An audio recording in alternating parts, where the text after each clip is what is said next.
Poutine pense que la Russie a une histoire particulière avec l'Ukraine.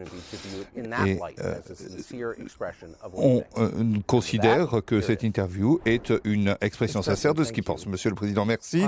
Le 22 février 2024, vous vous êtes adressé à la nation au sujet lorsque le conflit en Ukraine a démarré. Vous avez dit que vous avez agi parce que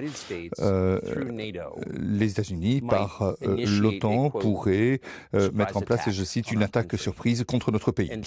Et cela peut paraître paranoïaque, mais dites-nous pourquoi vous pensez que les États-Unis pourraient vouloir une attaque.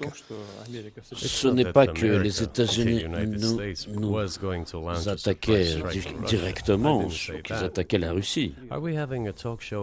C'est un talk show qu'on a ou c'est une discussion sérieuse? Voilà, c'est ça la citation. Donc c'est une discussion sérieuse. Donc comme vous avez une formation d'historien, je vais me permettre de faire un petit raccourci historique pour vous donner un retour en arrière. Comment nos relations avec l'Ukraine ont commencé? D'où vient l'Ukraine? The Russian state started gathering itself as a centralized statehood, and it is considered to be the year of the establishment of the Russian state in 862. When the townspeople of Novgorod invited a Varangian prince, Rurik, from Scandinavia to reign. Donc invité le prince Rurik In 1862, en Russia celebrated the 1862, la 1000th Russie a anniversary of célébré its le statehood. millénaire And de in sa Novgorod, there is a souveraineté. memorial Et dedicated to the il y a un 1000th mémorial anniversary of the consacré country. au millième anniversaire de la In naissance du pays. 882, En Rurik's successor, 882, Prince le successeur de Oleg, was Rurik, le actually prince playing the role Oleg, of regent at a Rurik's young joué son. donc le rôle Because Rurik had parce died by que that time, Rurik était came to mort Kiev. et donc il est venu à Kiev. Il est He arrivé ousted à two Kiev. brothers who Il apparently avait had deux frères donc qui once been members of Rurik's squad. l'un était membre du clan de Rurik. So Russia began to Et donc la develop with Russie two a centers commencé of à se power, développer avec Kiev deux and centres Novgorod. d'autorité, Kiev et Novgorod. The next very significant date in the history of La Russia date was très importante dans l'histoire de 988. la Russie était 888. This was the baptism of Russia. C'est la When Prince Vladimir, the naissance great-grandson de la of Russie. Rurik, baptized Le prince Russia Vladimir, and arrière-petit-fils adopted de orthodoxy Rurik, or Eastern Christianity.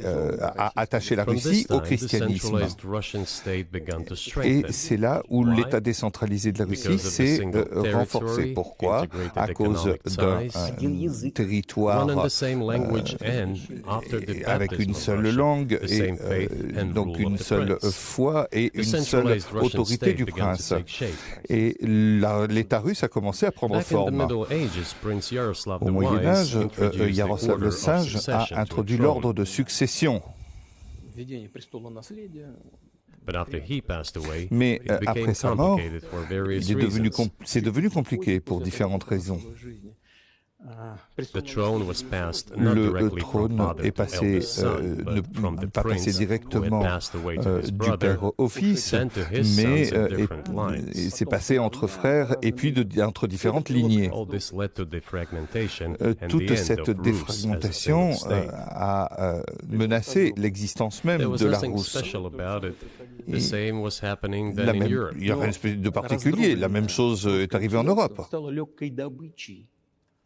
But the fragmented Russian state Mais became an l'État easy prey fragmenté to de the la Russie empire est created earlier by Genghis Khan. devenu une partie de l'empire qui avait déjà été créé.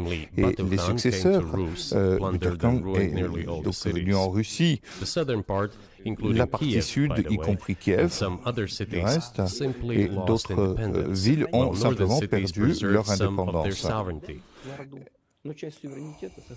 They had to pay Mais ils ont tribute to gardé the une partie de horde, leur but they managed to souveraineté. preserve some part of Il their s'est sovereignty. agi de préserver une partie de cette And souveraineté. then a unified Et Russian ensuite, state began un to État take shape russe with its unifié a center commencé in à prendre Moscow. forme avec son centre, The southern avec part of Moscou Russian pour son lands, centre. including Kiev, La partie began to du sud, gradually donc y compris gravitate towards Kiev, another magnet, the center that was emerging in a Europe. tourné autour d'un autre pôle, un pôle plus européen. This was the Grand Duchy of C'était donc Lithuania. It la was even called the grande Lithuanian Russian Lituanie. Duchy. On parlait même Because Russians de were a Lituanie significant russe, part of this puisque population. la Russie faisait They spoke the partie old intégrante Russian de cette language and population. were Ils parlaient Orthodox. russe et ils avaient adopté But then la there foi was a orthodoxe. unification, the Ensuite, il y a union eu of the une Grand Duchy of unification Lithuania and the Kingdom of Poland. entre le Grand-Duché de Lituanie et le Royaume de A few years Pologne. later, another union was signed, Et un but this time autre royaume already a in été the religious signé, sphere. mais Some of the Orthodox priests became subordinate certains to the Pope. prêtres orthodoxes Thus, se these sont mis lands became à part of the Polish-Lithuanian obéir au state. pape.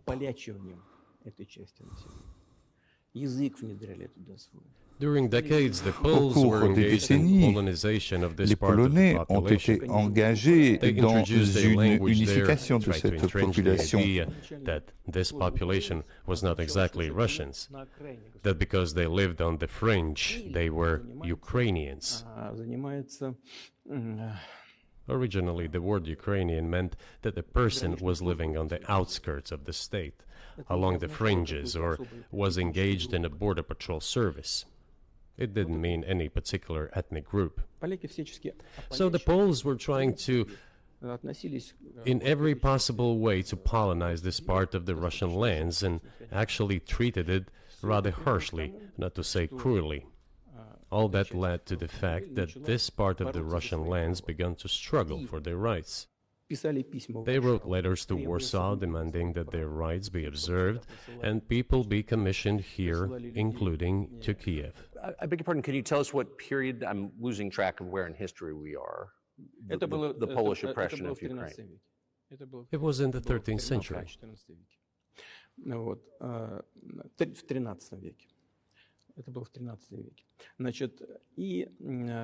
Now I will tell you what happened later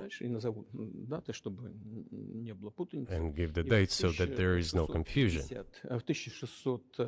And in 1654, even a bit earlier, the people who were in control of the authority over that part of the Russian lands addressed Warsaw, I repeat, demanding that they send them to rulers of Russian origin and Orthodox faith. When Warsaw did not answer them, and in fact rejected their demands, they turned to Moscow, so that Moscow took them away. So that you don't think that I'm inventing things, I'll give you these documents. Well, it doesn't sound like you're inventing it. I'm not sure why it's relevant to what happened 2 years ago. But still, these are documents from the archives, copies. Here are the letters from Bogdan Khmelnytsky, the man who then controlled the power in this part of the Russian lands that is now called Ukraine. He wrote to Warsaw demanding that their rights be upheld. And after being refused, he began to write letters to Moscow, asking to take them under the strong hand of the Moscow Tsar. There are copies of these documents. I will leave them for your good memory.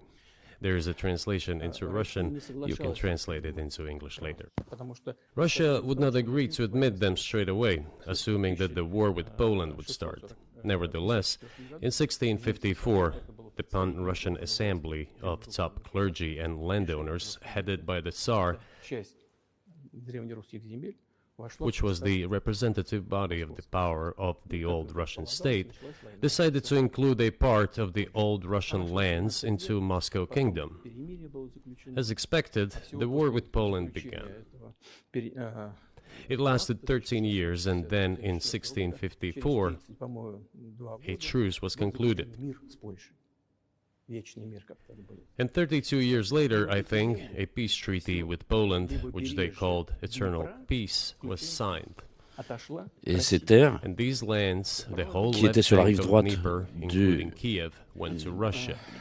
sur la rive gauche de Dniepr, sont revenus à la Russie, les autres ont été récupérés par la Under the Pologne. rule of Catherine the Et ensuite, à Great, l'époque Russia reclaimed all of its Catherine historical II, lands, including ces in the terres south and devenues west. historiques, This all et lasted tout until cela the s'est revolution. poursuivi jusqu'à la Révolution et avant la Première Guerre Austrian mondiale. general staff relied En on the profitant de ideas cette of idée Ukrainianization d'ukrainisation, and l'état-major started actively promoting the ideas of austro-hongrois a Ukraine commencé and the à promouvoir cette Ukrainianization. idée d'ukrainisation.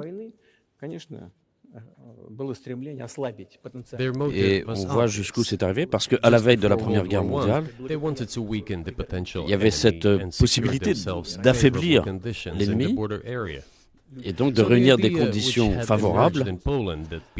Et cette idée qui était apparue en Pologne à une époque, c'est-à-dire que les personnes qui étaient sur place, donc ces gens particuliers qui étaient ce qu'on appelait les Ukrainiens, étaient promus par l'état-major austro-hongrois dès le 19e siècle, et ils parlaient de la nécessité de l'indépendance de l'Ukraine. Et donc ces piliers de l'indépendance ukrainienne disaient justement qu'il fallait avoir de bonnes relations avec la Russie. Ils insistaient là-dessus. Et en 1917, avec la révolution bolchevique, les bolcheviques ont essayé de restaurer ce caractère d'État. Il y a eu donc cette guerre civile qui a commencé, cette guerre qui a dégénéré en guerre avec la Pologne. Et en 1921, les parties occidentales, c'est-à-dire la partie droite du Dniepr, a de nouveau été intégrée à la Pologne. Et en 1939, après que la Pologne a collaboré avec Hitler, et Hitler proposait, nous avons les documents dans nos archives, de signer un traité d'amitié et d'alliance, et il exigeait que la Pologne rende à l'Allemagne ce qu'on appelle le corridor de Danzig, et qui séparait la partie essentielle de l'Allemagne de Königsberg et de la Prusse orientale. Et après la Première Guerre mondiale, ceci a été donné à la Pologne, et la ville de Danzig est devenue Gdansk. Les Polonais ont refusé, mais en même temps, ils ont coopéré avec Hitler.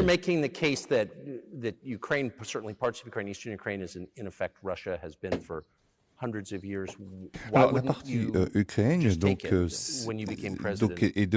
une partie de l'Ukraine est devenue russe. Mais alors pourquoi vous l'avez pas pris? Vous avez créé un précédent en 1924. Oui, donc je vais vous dire, je vous réponds. Je finis cette histoire, ce raccourci historique qui est peut-être ennuyeux. Non, c'est pas ennuyeux du tout. Alors, ça me fait plaisir que vous appréciez cela. Merci beaucoup. Et donc, avant la Deuxième Guerre mondiale, après que la Pologne a collaboré avec Hitler et a renoncé à faire ce que Hitler demandait, mais a voulu participer à la partition de la Tchécoslovaquie. Et en fait, cela a poussé Hitler à lancer sa Deuxième Guerre mondiale. Et donc la Deuxième Guerre mondiale a commencé le 1er septembre 1939 par la Pologne, précisément. Mais la Pologne ne voulait pas discuter. Et donc, Hitler n'avait pas d'autre solution que de commencer par s'en prendre à la Pologne. Et d'ailleurs, l'URSS, on a les documents dans les archives, s'est comporté de façon honorable et a cherché à aider la Tchécoslovaquie. Mais le ministre polonais des Affaires étrangères de l'époque avait dit que si un avion soviétique volait en direction de la Tchécoslovaquie par le territoire de la Pologne, il serait abattu au-dessus du territoire de la Pologne. Et ce qui était important, c'est que la guerre avait commencé, et donc la Pologne était victime de cette politique qu'elle avait menée elle-même à l'égard de la Tchécoslovaquie, Or, il y a un protocole de l'accord Molotov-Ribbentrop, on la retrouve. C'est-à-dire que la Russie, nommée à l'époque URSS, retrouvait ses terres historiques. Après la victoire dans la Grande Guerre patriotique, que vous appelez la Deuxième Guerre mondiale, ces terres ont été rattachées officiellement, définitivement, à l'URSS. Et la Pologne, à titre de compensation, a eu les terres occidentales qui étaient en fait des terres historiquement allemandes, enfin une partie de ces terres.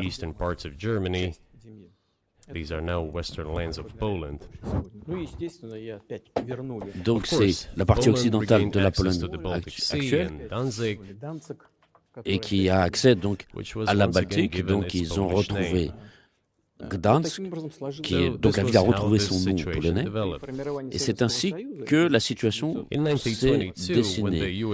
Et la mise en place de l'URSS en 1922, les soviétiques ont commencé à créer une république socialiste soviétique d'Ukraine qui n'avait jamais existé en réalité. Et Staline insistait sur le fait que ces républiques qui se mettaient en place en tant que territoire autonome, mais le fondateur de l'URSS, Lénine, voulait que ces terres aient le droit de quitter la composition de l'URSS. Mais on a vu que ce qui se passait sur ces terres, avec les populations qui habitaient là, mais qui ne s'était jamais appelé l'Ukraine en réalité. Pourquoi quand on a formé cet État, on a dit que c'était la République socialiste soviétique d'Ukraine. Et tout était, on a rattaché des territoires du littoral de la mer Noire qui n'avaient jamais eu de rapport avec l'Ukraine depuis l'époque de Catherine II. Si on revient en 1654, quand ces terres avaient été intégrées à l'Empire russe, il y avait 3-4 régions actuelles de l'Ukraine. Ça n'avait aucun rapport avec l'Ukraine.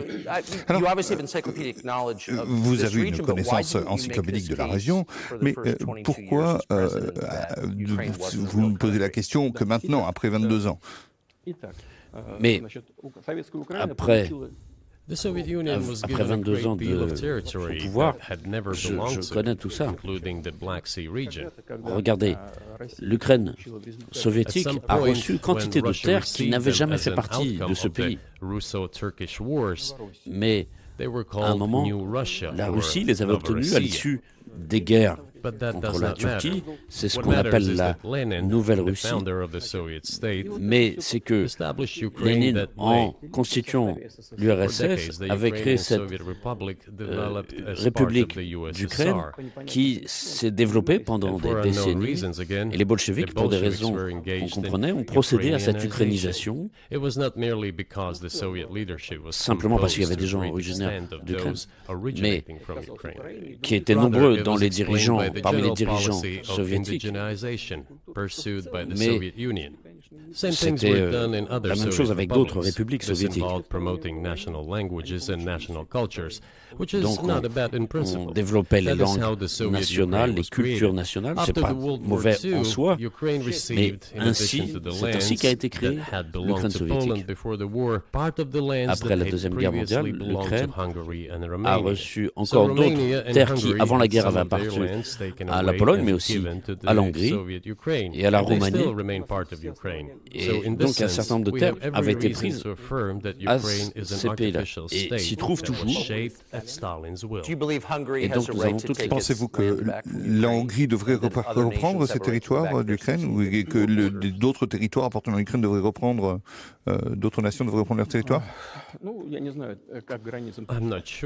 revenir à l'histoire des frontières de 1654, après on qualifie l'époque de Staline de régime de Staline avec le non-respect des droits de l'homme, mais One may say that they could claim back those lands of Si on ne theirs dit pas while qu'ils having no ont right to do ce that. droit, It is c'est-à-dire at least de understandable. retrouver leur terre, en tout cas, Est-ce que vous avez dit à Viktor Orban cela? Never. on n'a jamais parlé de I've ça. never avec eux. told him, not a single Jamais. time. У нас с ним даже на этот счет не было никаких разговоров. Но мне достоверно We have not even had Nous any conversation on n'avions that, but I actually know for sure aucune that discussion Hungarians who live there avec lui. Mais конечно, хотят les вернуться на свою историю. wanted les to get Hongrois, bien back sûr, to their veulent historical land. revenir dans leur patrie historique. Moreover, I Je would vais like même to share vous a raconter une very histoire interesting story intéressante. with you. C'est une histoire personnelle. Где-то в начале I digress. It's a personal one. из, Somewhere in the Alors, early 80s, c'est au I début went des années on a road trip in 80. a car En voiture, from j'étais then parti de Leningrad across the Soviet Union, Saint-Pétersbourg, through Leningrad, pour un grand made a voyage stop in dans Kiev, l'URSS and then went via to Kiev. Western On Ukraine. était passé par là. Et ensuite, je suis I allé went to the en Ukraine town of occidentale. Beregovoye, and all the names of towns and villages ville there qui s'appelle were in Beregovoye. Russian and Et in a tout, language I là-bas, did toutes not les indications, understand, in tous les panneaux Hungarian, étaient en russe in Russian et dans une autre and in langue qui était en Hungarian. fait l'hongrois. not in Ukrainian, in Russian and in Hungarian. Donc c'était en I was russe, driving through some en kind of village hongrois and there et en were ukrainien. men sitting Et j'arrive next to dans un the village, houses and il y a des hommes they en were costume wearing noir, black three-piece en chapeau de suits and forme, black dans un cylinder village. hats.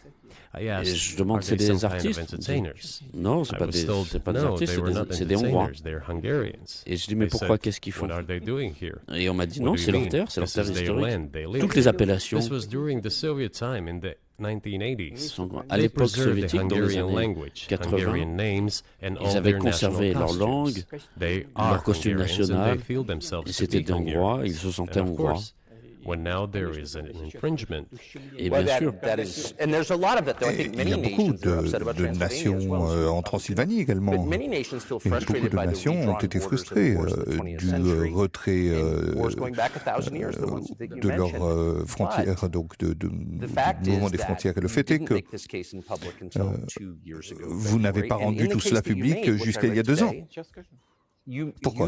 explain at great length that you Vous felt a avez physical threat from the West, expliqué NATO, en long et en including large, nuclear vous avez threat, parlé and de la that's what menace got de you l'Occident. to move. Is that a fair characterization of what you said? Et donc, est-ce qu'il y a une caractérisation de ce que vous avez dit? Est-ce que vous pouvez nous expliquer? alors, si je vous ai bien compris, c'est que I understand that my long speeches probably fall outside of comprends the genre of the que interview. mes longs dialogues That is why I asked you sont at the peut-être pas dans le beginning. genre d'interview. Are we going to Et have que a serious talk c'est pour or ça que je vous ai a demandé show? au début si on avait une You discussion said sérieuse. a serious talk. Vous avez dit que c'était une So, discussion bear with me, sérieuse, donc please. vous voyez que c'est pas contre moi. We're coming to the point where the Soviet Ukraine was On arrive established. au moment où l'Ukraine Then, in soviétique a été créée. 1991, the Soviet Union collapsed, Et ensuite, and en everything that 1991, Russia had l'effondrement generously de bestowed l'URSS. on Et Ukraine tout was ce dragged qu'a away by reçu the de latter. la Russie, l'Ukraine, I'm coming to a elle l'a very emporté. important point of today's agenda. Et j'arrive ici à un moment très important qui After correspond all, à the aujourd'hui, collapse of the Soviet Union was effectively C'est l'effondrement de initiated by the l'URSS Russian leadership. qui a été provoqué par les dirigeants I do de not la Russie. understand what the Russian Je ne leadership sais pas was quelles guided étaient leurs by at the motivations time. à ce But I moment-là, mais je suspect there were suppose several reasons qu'il to y avait think plusieurs everything raisons. would be fine. Ils pensaient probablement que tout allait bien se passer.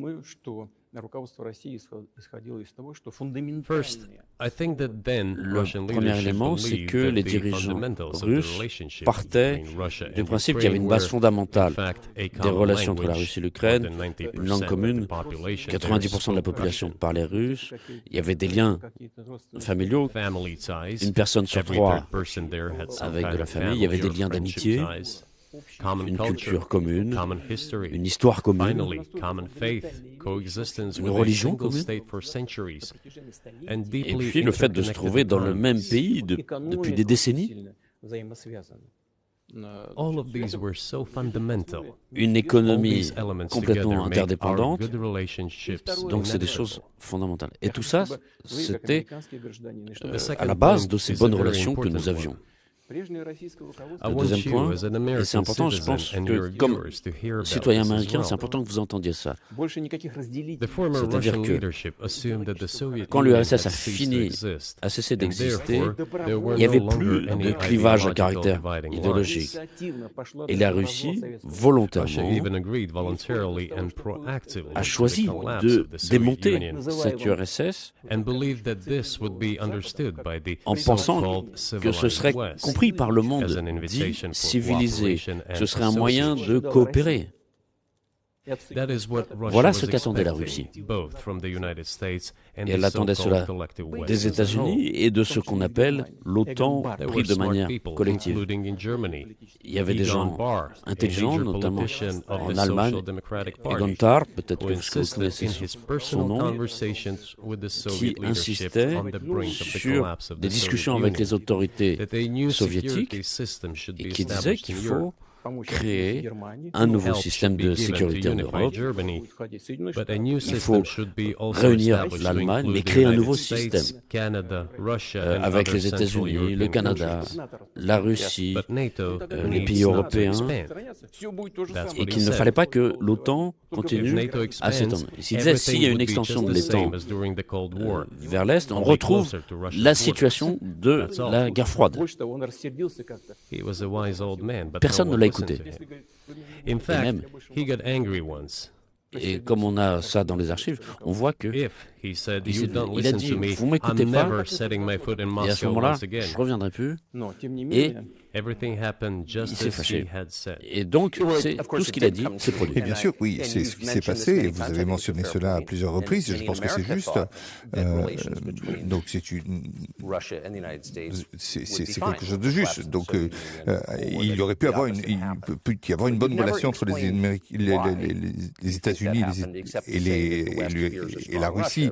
Mais est-ce que vous pouvez expliquer pourquoi les États-Unis ont peur d'une Russie forte? Ils n'ont pas peur d'une Chine forte, par exemple. Et qu'est-ce que vous pouvez faire pour convaincre les politiques? En fait, regardez. L'Occident n'a pas peur d'une Chine, alors que la Chine est bien plus forte que la Russie. On a 150 millions d'habitants en Russie et 1,5 milliard en Chine. La croissance économique en Chine, c'est 5 et quelques % par an. Et ça a même été plus fort à certains endroits. Et pour la Chine, c'est pas suffisant. Donc c'est un potentiel. Le potentiel chinois est énorme. C'est la première économie au monde en pouvoir d'achat. C'est un concurrent des États-Unis. Aujourd'hui, on ne va pas parler de dire qui a peur de qui. On ne va pas parler de ces catégories. On va parler de l'optique qu'il y avait en 1991, quand la Russie était prête à avoir des relations fraternelles avec le pays. Et vous nous avez trompés. Je ne dis pas vous personnellement, je dis les États-Unis. Ils avaient promis qu'il n'y aurait pas d'extension de l'OTAN à l'Est, et pourtant, ça s'est produit à 5 reprises. On a supporté avec patiemment tout ça. On a cherché à discuter. Et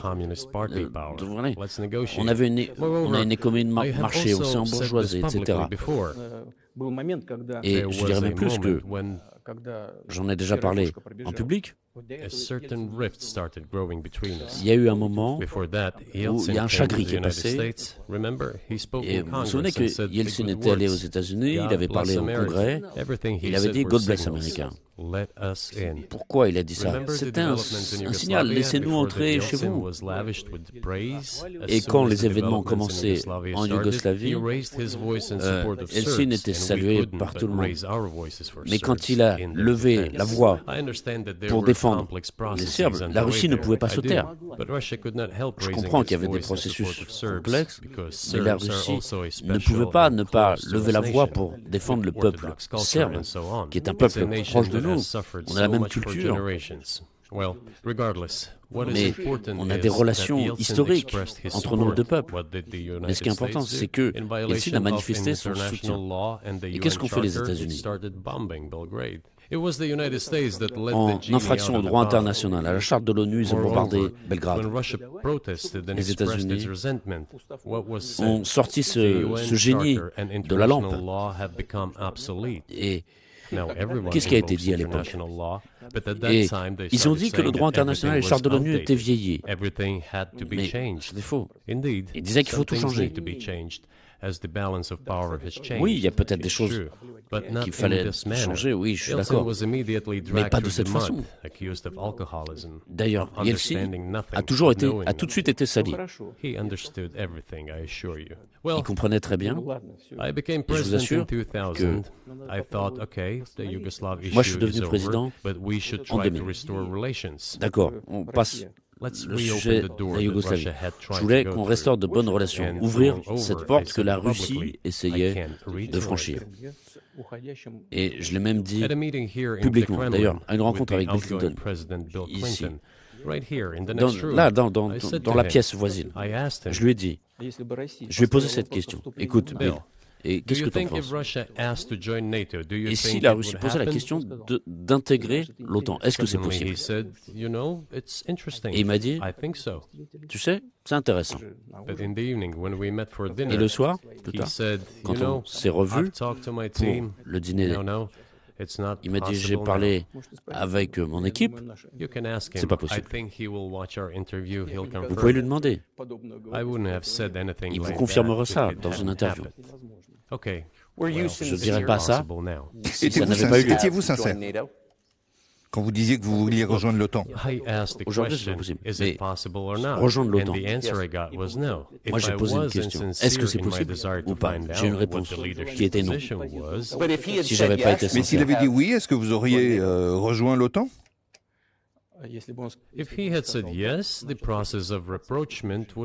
S'il avait dit oui, il y aurait eu un processus de rapprochement et finalement, on aurait pu faire quelque chose. Si nous avions vu un vœu sincère de ce côté-là. Mais les choses ne se sont pas arrêtées là. Juste pour bien comprendre les raisons, puisque vous avez été assez clair, je comprends bien. Pourquoi pensez-vous que l'Occident est donc en état d'hostilité? Pourquoi y est-il? Quelles sont les raisons? Vous dites que j'ai éprouvé une sorte d'amertume. C'est pas de l'amertume, c'est simplement un constat. On n'est pas fiancés. On va pas se disputer. On a compris qu'on n'est pas attendu. C'est tout. D'accord. Alors, on va construire des relations peut-être autrement, on va chercher des points de convergence.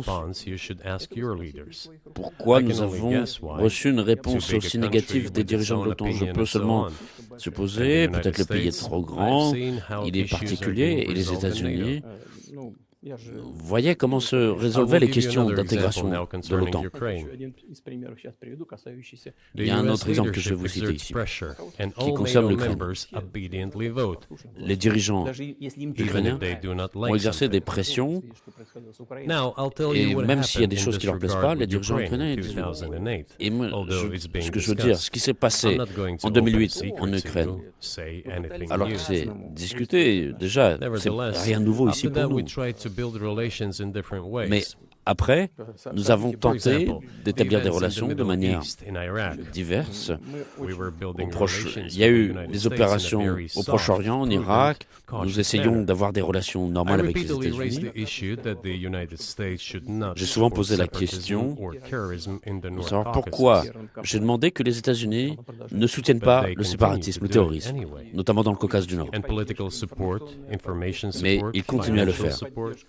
Et il y avait un soutien politique, médiatique, financier, militaire même, des États-Unis et de leurs satellites aux groupements terroristes dans le Caucase. Et j'en ai parlé avec mon collègue américain. Il m'a dit, c'est pas possible, tu as des preuves. J'ai dit oui, des preuves j'en ai. J'étais prêt à cette discussion. Je lui ai donné ces documents. Il a regardé, vous savez ce qu'il m'a dit? Il m'a dit, excuse-moi, je cite. Avec ça, je vais m'essuyer le derrière. Donc on a attendu des réponses. Il n'y avait pas de réponse. Je lui ai dit au directeur du FSB, mais écrit au CIA. Est-ce qu'il y a une discussion avec le président? On essaie une fois, deux fois, et ensuite on a eu la réponse. La réponse, elle est dans les archives. On a eu la réponse de la CIA. C'est une opposition, nous soutenons l'opposition en Russie et nous allons continuer à travailler avec l'opposition en Russie. Bon, d'accord, ok. On a compris qu'il n'y aura pas de discussion. Les forces en opposition avec vous, pensez-vous qu'elles veulent... Oui, l'opposition. En l'occurrence, c'était les séparatistes qui faisaient la guerre contre nous. Dans le Caucase, il s'agissait de ça. Ils appelaient ça l'opposition. Ça, c'est le deuxième point. Le troisième point qui est très important, c'est le moment de la mise en place de la défense antimissile américaine. Pendant longtemps, nous avons cherché à convaincre les États-Unis de ne pas faire cela. De plus, après que j'ai été invité par Bush père chez lui aux États-Unis, on a eu une discussion importante avec le président Bush, avec son équipe.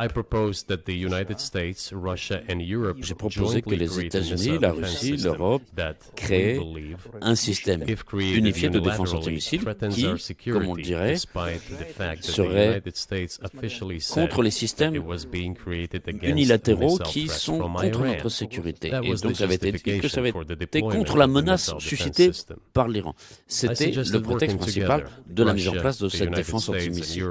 Et moi, j'ai proposé qu'on travaille ensemble, États-Unis, Russie, Europe. Ils ont dit c'est très intéressant. On m'a demandé, tu étais sérieux dans ce que tu dis? Pourquoi ça ne s'est pas fait?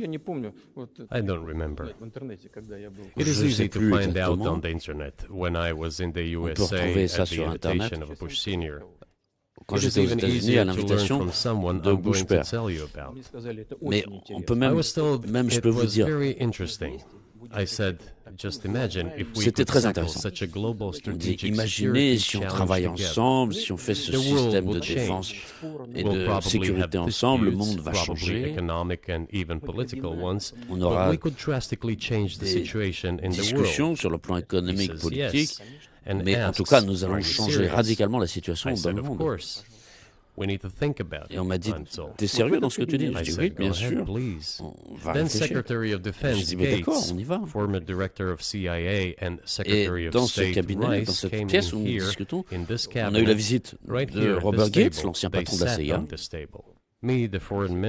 et Condoleezza Rice, secrétaire d'État, ici, derrière cette table, là-bas.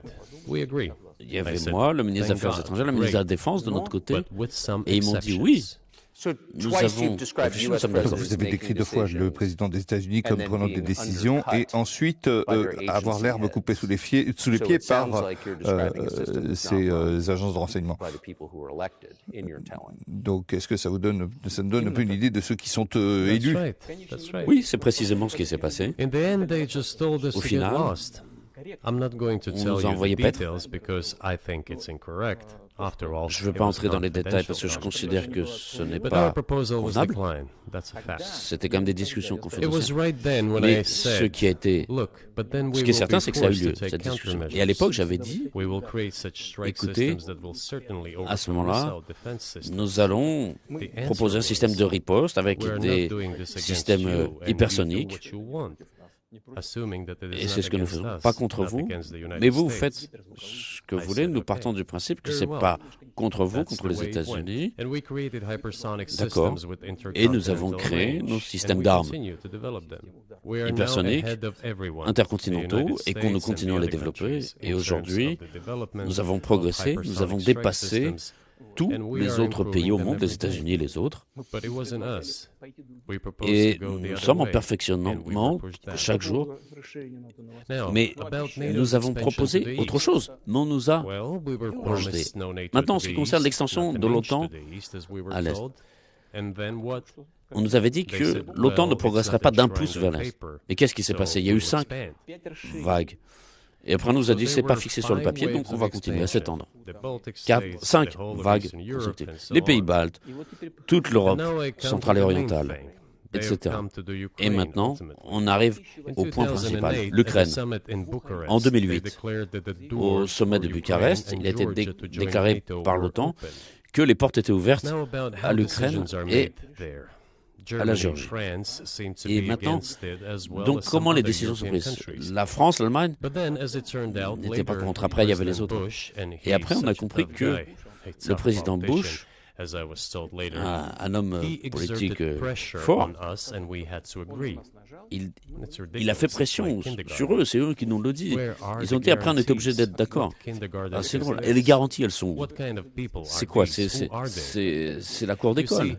Qui est avec qui? Et alors, oui, mais ils ont fait pression sur nous, etc. Et après, on nous dit, mais l'Ukraine ne va pas faire partie de l'OTAN.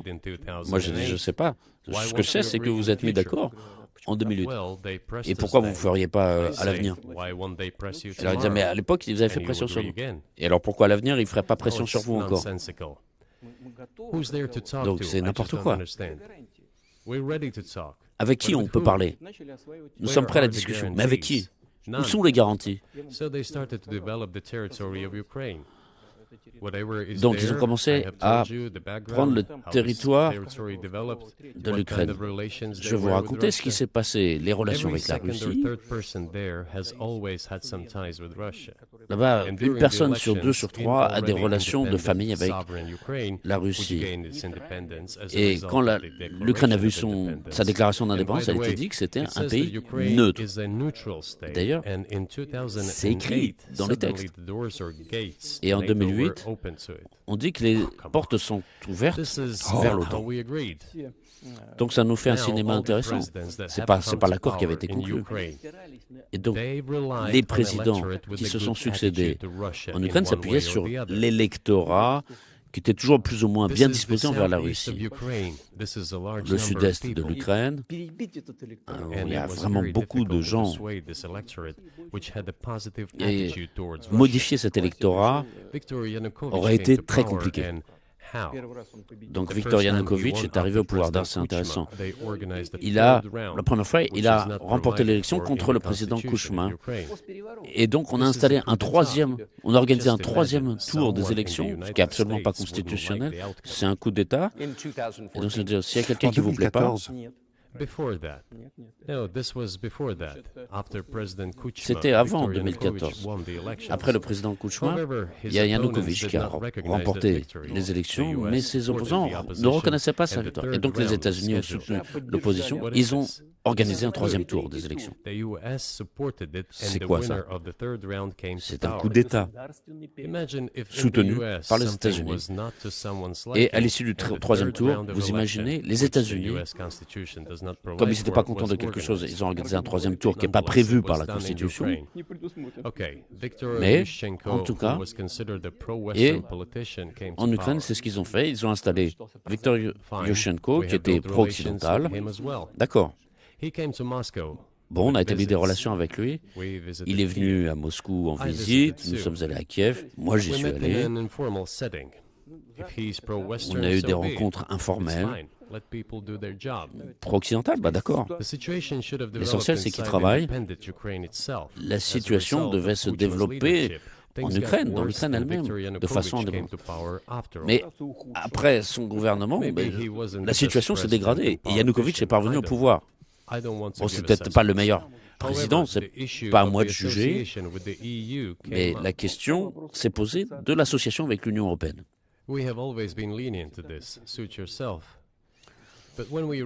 Nous étions toujours loyaux sur ce plan, mais quand nous avons lu le traité d'association, nous avons vu que c'était une catastrophe pour nous, parce que nous avions des échanges commerciaux avec l'Ukraine. et nous avions des frontières ouvertes. Et à ce moment-là, l'Ukraine devait ouvrir ses frontières à l'Union européenne. Et donc il y avait une question ici de frontières. Et Yanukovych a commencé à calculer les gains et les pertes pour l'Ukraine avec ses partenaires européens. Il a décidé de réfléchir encore. Et tout de suite, les actions destructives de la part de l'opposition, soutenues par l'Occident, ont commencé. Ça a débouché sur le Maïdan, avec le coup d'État. Il faisait davantage de commerce avec la Russie qu'avec l'Ukraine, en fait. Mais l'Ukraine, bien sûr, travaillait beaucoup plus avec la Russie. C'est même pas une question de volume d'échange. C'est plutôt une question de lien, de coopération. Toute l'économie ukrainienne était liée à l'économie russe. Il y avait des relations qui dataient de l'époque soviétique. Une entreprise fabriquait quelque chose pour des éléments qui étaient assemblés dans l'autre pays, et inversement. Donc il y avait des relations qui étaient très étroites. Donc il y a eu le coup d'État. Je ne vais pas entrer dans les détails ici sur le rôle des États-Unis, ça me paraît inconvenant, mais en tout cas il a été dit par les États-Unis. Calmer Yanukovych et nous calmerons l'opposition. D'accord, on va trouver une solution de règlement, c'est ce qu'on va faire. Yanukovych n'a jamais utilisé ni la police ni la force, mais l'opposition armée a procédé à un coup d'État. Alors comment comprendre ça? Ils sont qui, eux? C'est la question que je vais poser aux dirigeants américains. Mais c'était le soutien de la CIA, évidemment. Une organisation où, si j'ai bien compris, vous-même, vous vouliez travailler à une époque. Peut-être heureusement qui vous ont pas pris. Pourtant, c'est des gens sérieux. C'est mes anciens collègues. Je veux dire que j'ai travaillé au premier département du renseignement soviétique. Ils étaient nos opposants toujours. Mais le travail, c'est le travail. Sur le plan technique, ils ont tout fait correctement. Ils ont obtenu ce qu'ils voulaient. Ils ont obtenu le pouvoir. Mais sur le plan politique, c'est une erreur colossale. Ici, bien sûr, les dirigeants politiques ont mal calculé. Ils n'ont pas vu ce à quoi ça allait. Donc, en 2008, on ouvrait les portes de l'OTAN à l'Ukraine. En 2014, le coup d'État. Et ceux qui n'ont pas reconnu ce coup d'État ont commencé à être poursuivis. Ça a commencé en Crimée. Et nous avons pris la Crimée sous notre protection. Et dans le Donbass, en 2014, l'aviation, l'artillerie ont commencé à bombarder des civils.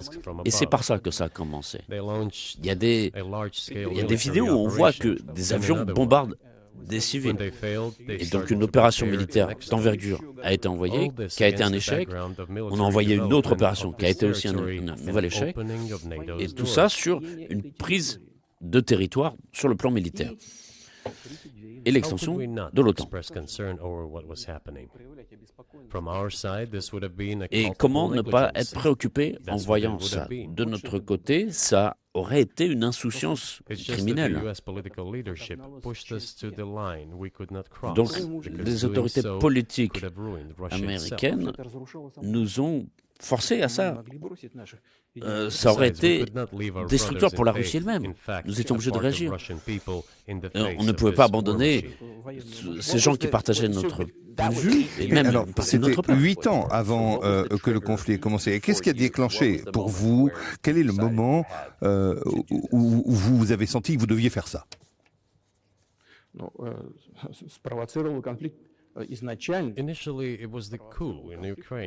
Ce qui a provoqué cela, c'est le coup d'État en Ukraine. D'ailleurs, il y a eu des représentants de 3 pays européens qui sont venus, l'Allemagne, de la Pologne, de la France. Ils se sont présentés comme garants, c'est-à-dire qu'ils ont apposé leur signature avec Yanukovych et l'opposition. Ils ont signé en tant que garants, et malgré cela, l'opposition a procédé à un coup d'État, et ces pays occidentaux ont fait semblant d'oublier qu'ils étaient les garants d'un règlement pacifique. Ils ont jeté tout ça, ils ont tout oublié. Je ne sais pas ce qu'on sait aux États-Unis sur cet accord entre le dirigeant et l'opposition et les trois garants. Donc il était question de restaurer le processus politique.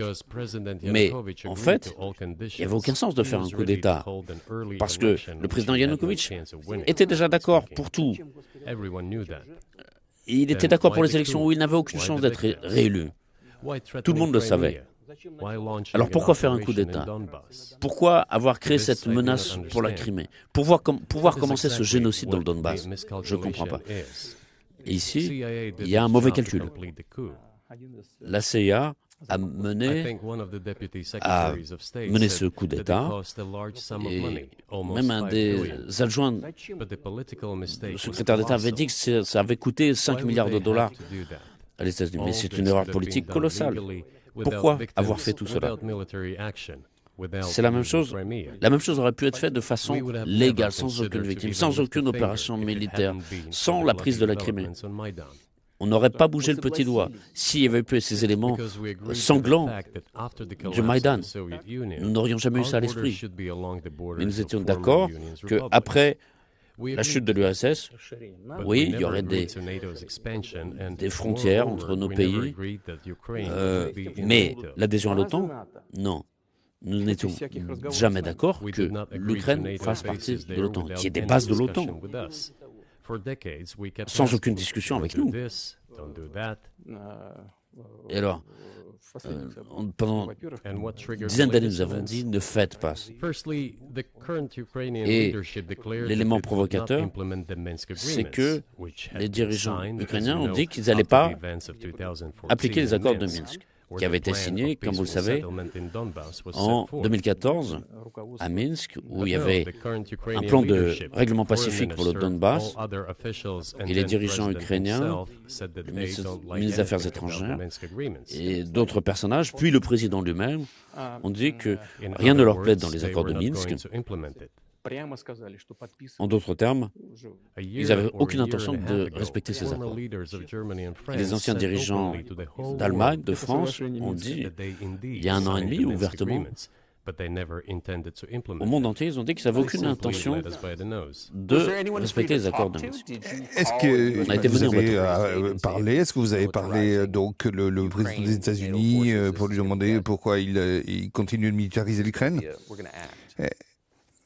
Est-ce que c'était un acte?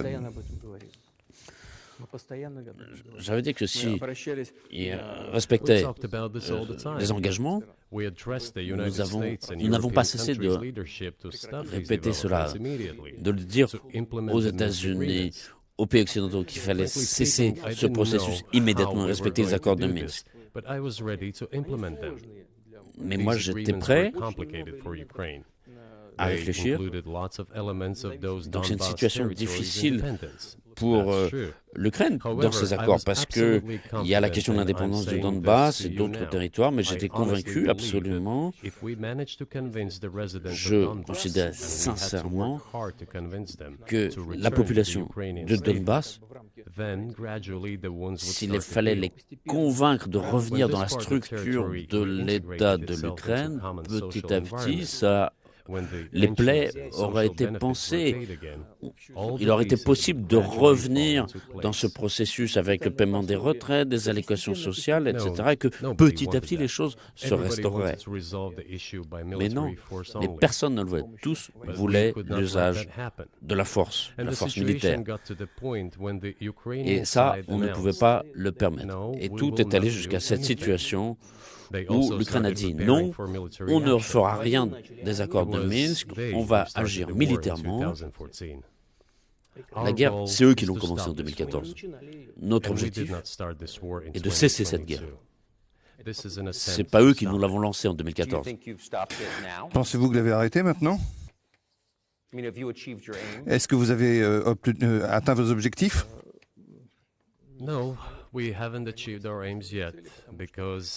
Non, pas encore. Nos objectifs n'ont pas encore été atteints parce qu'un de nos objectifs, c'est la dénazification. Ce que je veux dire, c'est l'interdiction de tout mouvement néo-nazi. Et c'est un des problèmes que nous avons discuté au cours du règlement de paix à Istanbul l'année dernière. And it was not our initiative because we were told by the Europeans in particular that it was ce processus a été interrompu pas par notre initiative, mais les Européens disaient qu'il faut réunir les conditions pour la signature d'un document et mes collègues en France, en Allemagne, disaient « Comment tu t'imagines signer un accord sous la menace des pistolets braqués sur la tempe ?» D'accord, on retire nos troupes de Kiev. Et dès que nous avons retiré nos troupes de Kiev, tout de suite, les négociateurs ukrainiens ont jeté à la poubelle les accords et ils se sont préparés à une longue opposition militaire avec le soutien des États-Unis de leurs satellites européens. Voilà comment la situation a évolué et telle qu'elle est aujourd'hui. Mais qu'est-ce que c'est que la dénazification? Qu'est-ce que ça veut dire? Justement, c'est ce que je veux vous expliquer. C'est une question très importante. La dénazification.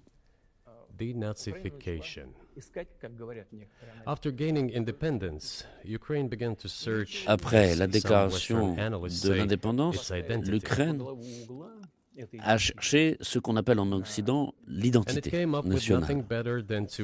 Ils n'ont rien trouvé de mieux que de choisir comme pierre de touche de faux héros qui avaient collaboré avec Hitler.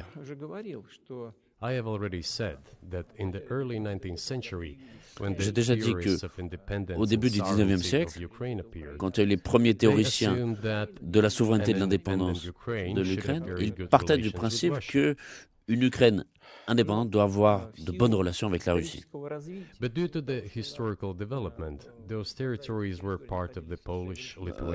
L'évolution historique a fait que quand ces territoires étaient sous l'autorité polonaise, les Ukrainiens ont vu leur identité répressée de façon cruelle et c'est resté dans la mémoire. Et au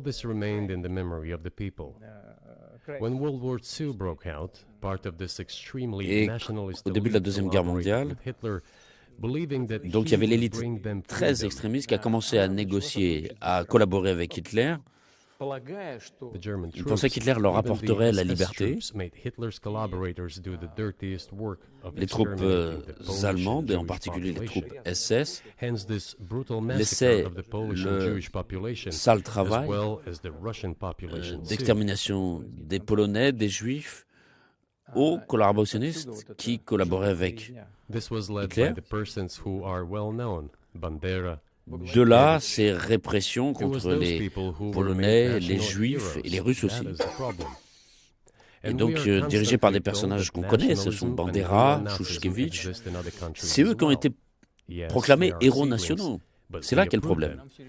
Et quand on nous dit toujours le nationalisme, le néonazisme existe dans d'autres pays. Oui, il y a des racines, mais elles sont réprimées dans les autres pays. Et pas en Ukraine. Et on en a fait des héros nationaux. On leur dresse des monuments.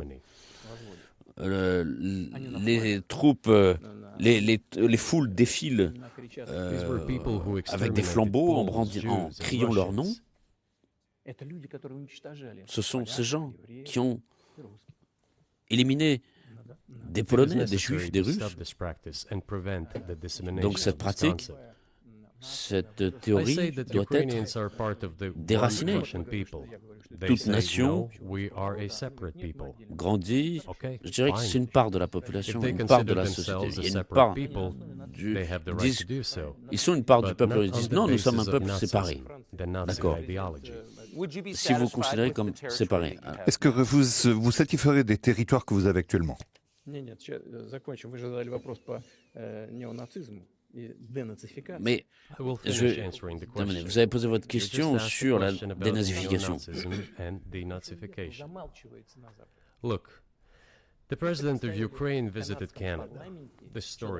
Donc il y a le président ukrainien qui est venu au Canada. C'est connu, mais c'est un peu tu dans les pays occidentaux. Et il a été présenté au Parlement canadien un personnage qui, dit-on, avait fait la guerre contre les Russes pendant la Deuxième Guerre mondiale. Qui, pendant la Deuxième Guerre mondiale, luttait contre la Russie. C'était Hitler et les troupes nazies. Et justement, ce gars, on a découvert qu'il avait combattu dans les troupes SS. Il avait participé au massacre de Russes, de Polonais, de Juifs. Et il avait fait ce sale travail, justement. Et le président ukrainien s'est levé avec tout le Parlement Canada et a applaudi sincèrement ce personnage. Comment peut-on... Mais ma question, c'est qu'est-ce que vous allez faire? L'Allemagne nazie n'existe plus, ce sont des histoires d'il y a 80 ans. Je pense que... est-ce que vous voulez contrôler le nationalisme ukrainien? Mais comment?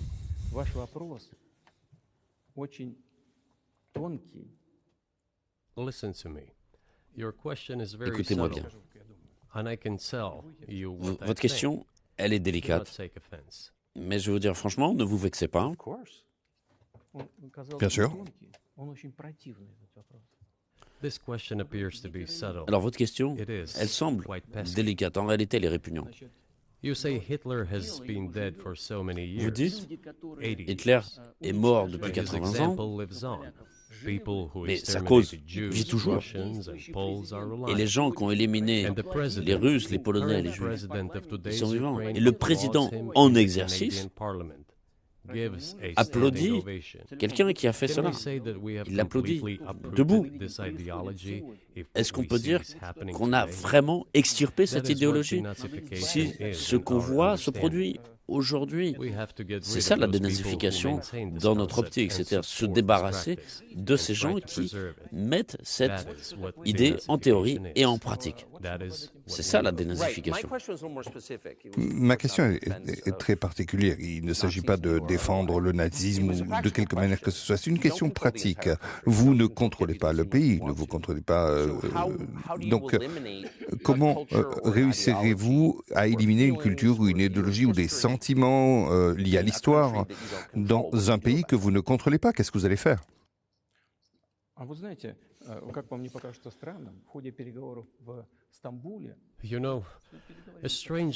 savez, ça vous paraît pas bizarre qu'au cours des discussions, des négociations à Istanbul, on s'était mis d'accord sur le fait que c'est inscrit sur le papier qu'il n'y aurait pas de néonazisme en Ukraine, qu'il serait interdit au niveau législatif. Monsieur Carlson, on s'est mis d'accord là-dessus. Au cours des négociations, il n'y a rien d'humiliant ici pour l'Ukraine, pour un État contemporain. Est-ce qu'un État aujourd'hui peut propagander le nazisme? Non. Est-ce qu'il y aura des pourparlers et, pour résoudre le conflit et des pourparlers de paix? Il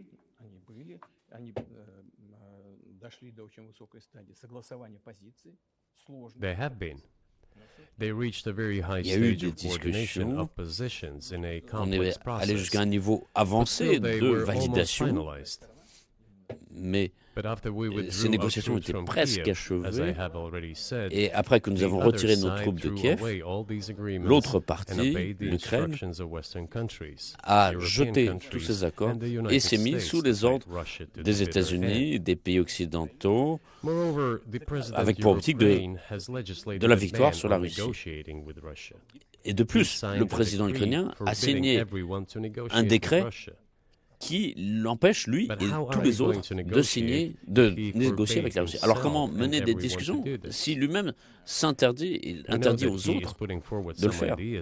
Nous savons qu'il promeut des idées de règlement, mais pour se mettre d'accord, il faut quand même avoir un dialogue, n'est-ce pas? Mais vous ne parlerez pas au président ukrainien, vous ne parlez pas au président américain non plus. Quand avez-vous parlé pour la dernière fois à Joe Biden? Je ne sais plus quand je parle avec lui. Ah bon, vous vous souvenez plus? Je me souviens de tout, j'ai suffisamment à faire. Mais il finance la guerre qui a lieu actuellement.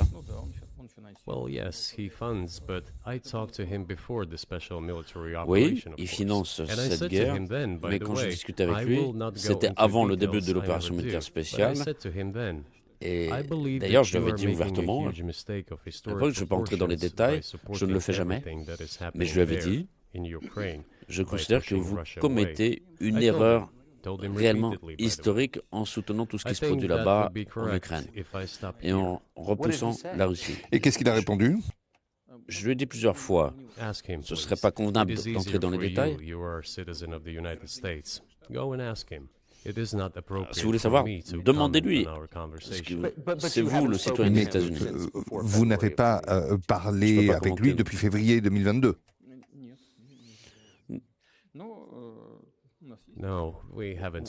Non, depuis, nous n'avons pas discuté. Mais nous avons des contacts, vous vous souvenez d'ailleurs? Je vous avais parlé de ma proposition de travailler ensemble sur le système de défense antimissile. Oui. Vous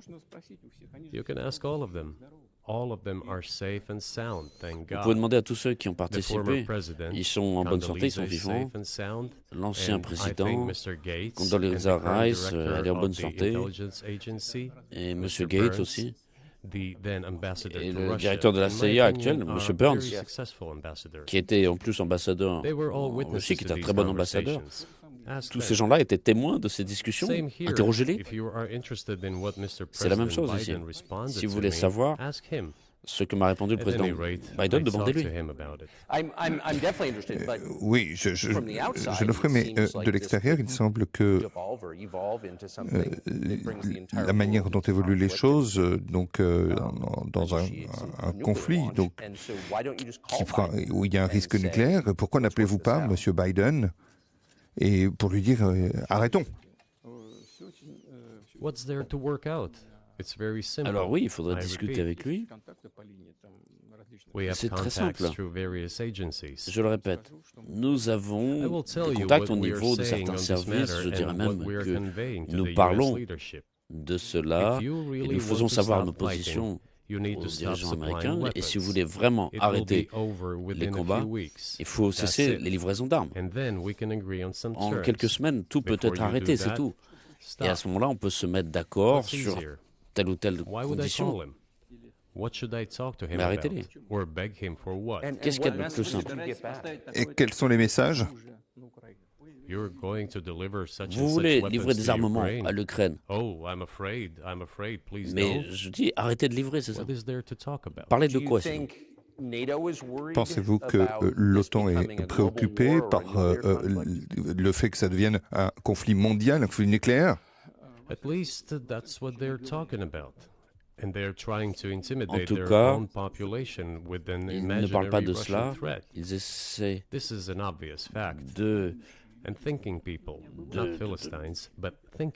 de se limiter à cette question de menace imaginaire provenant de la Russie. Il y a des gens importants, intelligents, qui comprennent très bien. La menace à laquelle vous vous référez est l'invasion russe de la Pologne ou l'expansion, disons. Est-ce que vous pouvez imaginer un scénario où vous diriez la Russie doit entrer en Pologne?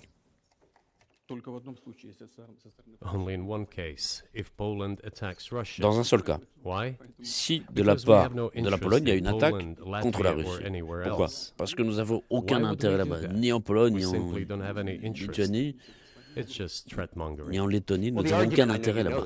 Non, l'argument, je sais que vous le savez, c'est qu'on dit, voilà, il a envahi l'Ukraine et donc il a des visées territoriales sur l'ensemble du continent et vous dites clairement que non.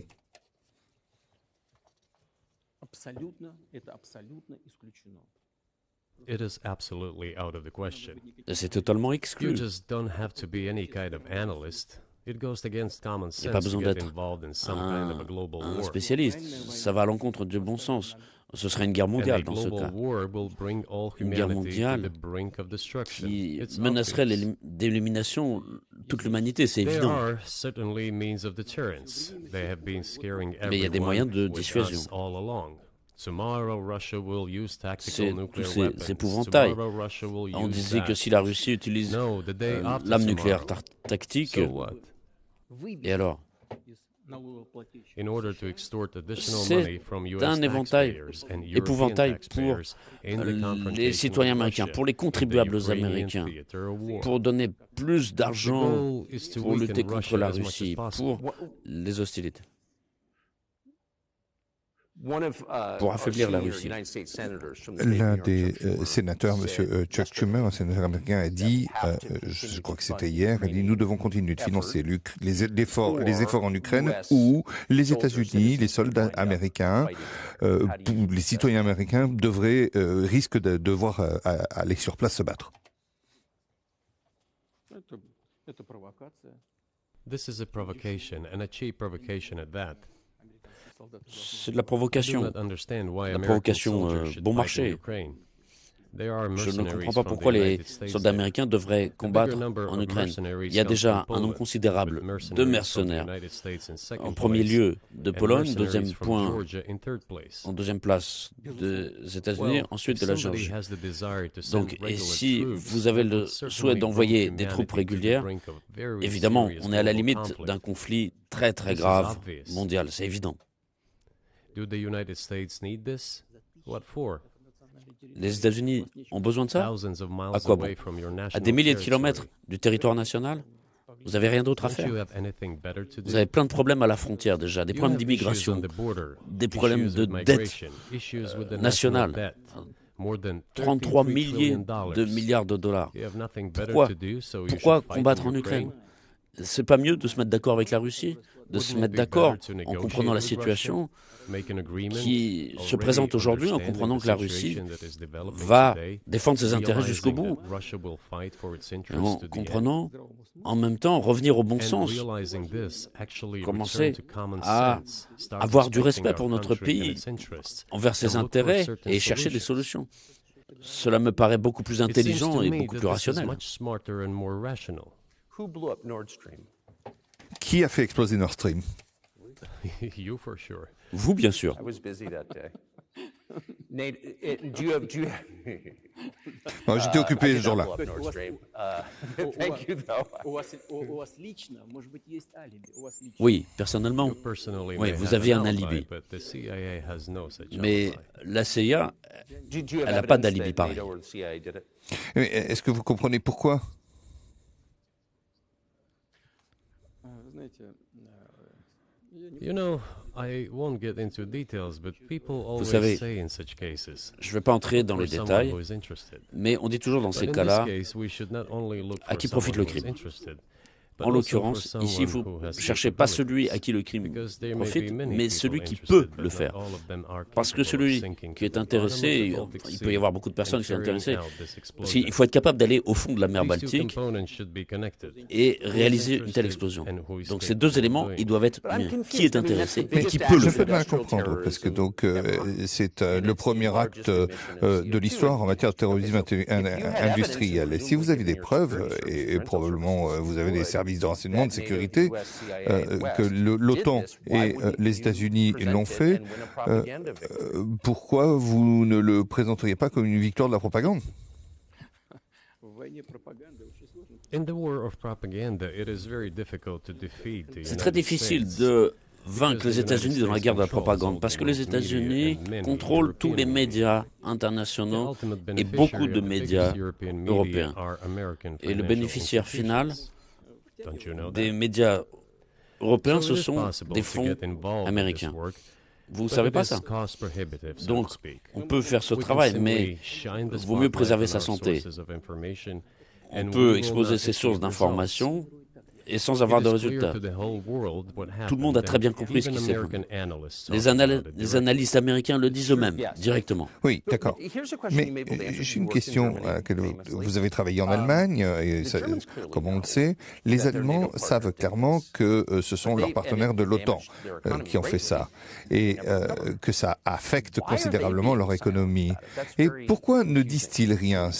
Pour moi, je trouve ça extrêmement troublant. Est-ce que vous pouvez nous dire quelque chose? This also confuses me. But today's German leadership Moi is aussi, ça guided by m'étonne. the interests of the collective Aujourd'hui, West rather than les its dirigeants national allemands interests. Otherwise, it is ne suivent difficult pas to les intérêts explain the nationaux, logic of their ils suivent les action or intérêts inaction. des pays occidentaux After all, pris d'une it manière is not only collective. about Nord Stream Autrement, 1, c'est difficile which d'expliquer was la blown logique up, de leurs and the actions Nord Stream ou de leur 2 was inaction. damaged. Mais c'est pas seulement One Nord Stream pipe is 1. safe and sound and gas can Nord be Stream supplied 2 to a Europe été through aussi it. abîmé, But mais il reste Germany encore does not open it. une conduite en We're bon état, ready, please. par laquelle on peut faire circuler du gaz.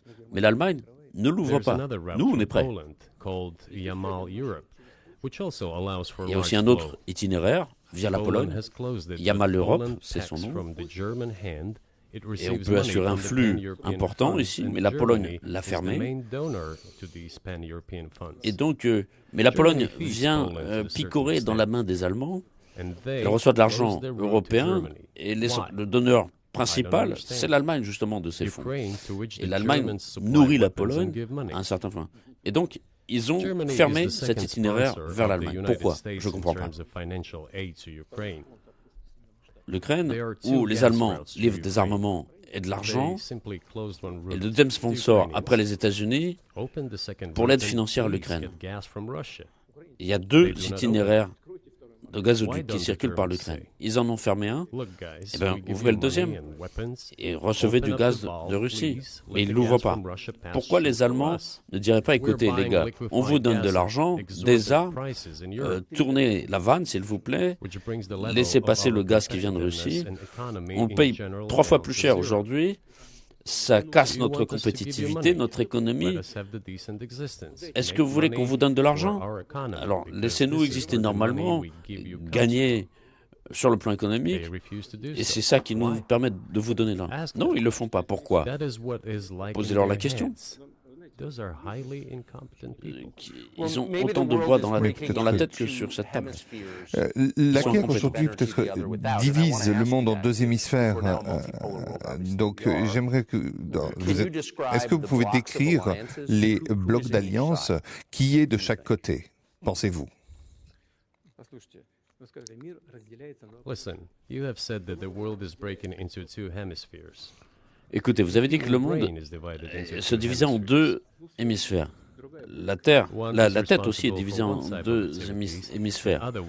Il y a une moitié plus créative, une autre plus active, mais c'est une seule tête. Donc il faut que le monde soit uni, que la sécurité soit commune. Et c'est pas ce sur quoi compte le milliard d'or. Et alors, à ce moment-là, le monde sera stable, durable et prévisible. Et tant que la tête est divisée en deux parties, c'est une maladie grave. Et le monde traverse cette période de maladie difficile. Mais j'ai l'impression que grâce aux journalistes honnêtes, on peut avoir un travail. Peut-être qu'on va trouver quelque chose. Donc, un exemple donc, de ce qui s'est passé aux États-Unis. Est-ce que donc, s'agissant du dollar des États-Unis, est-ce que vous pensez que les sanctions pourraient changer le rôle du dollar?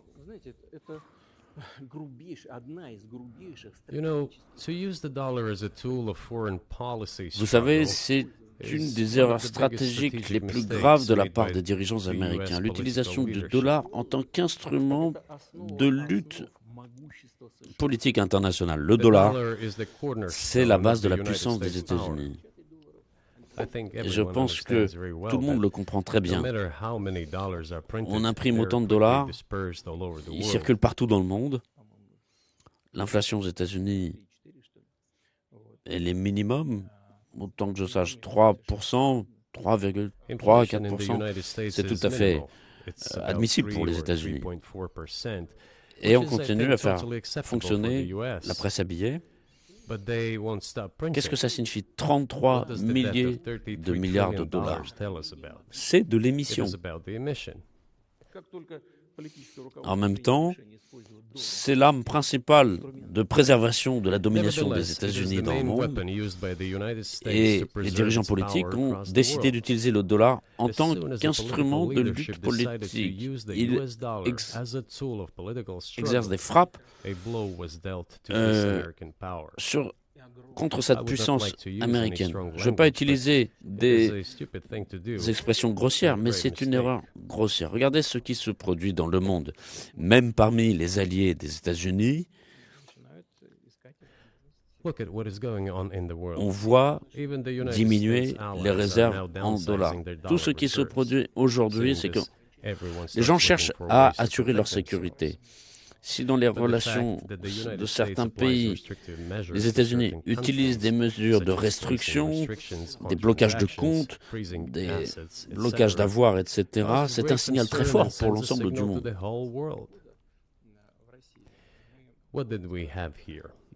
Qu'est-ce qui s'est produit chez nous?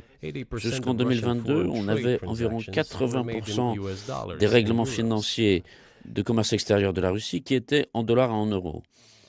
Et le dollar, c'est à peu près 50% de nos règlements avec les pays tiers. Et aujourd'hui, il n'en reste que 13%.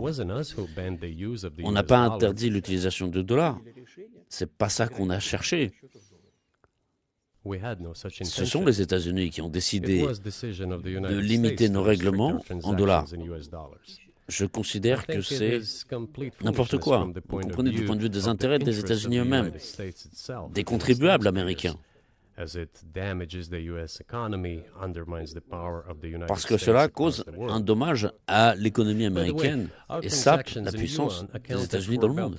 D'ailleurs, les règlements en yuan étaient à peu près de 3%. Aujourd'hui, c'est 34%. Nous réglons autant en roubles, 34% aussi, comme en yuan. Pourquoi les États-Unis ont-ils fait cela? Je pense que c'est de la présomption, simplement. Ils pensaient que tout allait s'effondrer, mais rien ne s'est effondré. De plus, regardez, les autres pays, en particulier les pays producteurs de pétrole, commencent à dire, et font dans les faits aussi, des ventes en yuan. Vous comprenez ce qui se produit ou pas? Est-ce que quelqu'un comprend cela aux États-Unis? Qu'est-ce que vous faites? Vous vous coupez vous-même l'herbe sous le pied. Tous les experts, ils vous diront, s'ils sont un peu de bon sens aux États-Unis, c'est quoi le dollar aux États-Unis? Vous tuez vous-même. Vous tuez vous-même. Oui, je pense que c'est une évaluation juste. Mais la question est de qu'est-ce qu'il y aura en Suisse? Et est-ce qu'il y aura, par exemple, la fracture met en danger l'ensemble du monde par la domination de l'économie chinoise? Il y a également une question de souveraineté. Est-ce que vous êtes inquiet par tout cela? Well, we have heard those boogeyman stories before. It is a boogeyman story. We're neighbors with China. On connaît ces histoires pour faire peur. Ce sont des histoires. Nous sommes voisins avec la Chine. Les voisins, c'est comme les gens de la famille, on ne choisit pas. Mais nous avons des milliers de kilomètres de frontières communes. C'est la première chose. Deuxième point, nous sommes habitués à cette coexistence depuis des siècles. Troisième point, la philosophie de politique extérieure chinoise n'est pas agressive. C'est toujours une recherche de compromis. C'est dans leur mentalité, nous le voyons. Le point suivant, c'est qu'on nous dit toujours, et vous avez essayé justement d'utiliser cet épouvantail sous une forme adoucie, mais en tout cas c'est toujours la même chose. Le volume de coopération avec la Chine augmente. La dynamique de coopération entre la Chine et l'Europe est plus importante que cette coopération entre la Chine et la Fédération de Russie. Demandez aux Européens. Ils n'ont pas peur? Ils ont peut-être peur. En tout cas, le marché chinois Ils le visent, mais ils sont confrontés à des problèmes économiques et les entreprises chinoises conquièrent les marchés européens. Et donc, il y a trop peu d'entreprises chinoises aux États-Unis. Oui, les décisions politiques sont telles qu'on cherche à limiter la coopération avec la Chine. Monsieur Tucker, vous allez à l'encontre de vos intérêts. En limitant la coopération avec la Chine, vous vous causez un dommage. C'est très délicat. Il n'y a pas de solution toute faite ici, comme avec le dollar. Et donc, avant d'adopter des sanctions illégitimes du point de vue de la charte de l'ONU, il faut réfléchir. Et c'est un problème auquel doivent réfléchir les dirigeants. La guerre serait mieux si elle était entre deux alliances en compétition. Que pensez-vous Est-ce que vous pensez que s'il y avait une nouvelle administration après Joe Biden, vous seriez capable de rétablir la communication?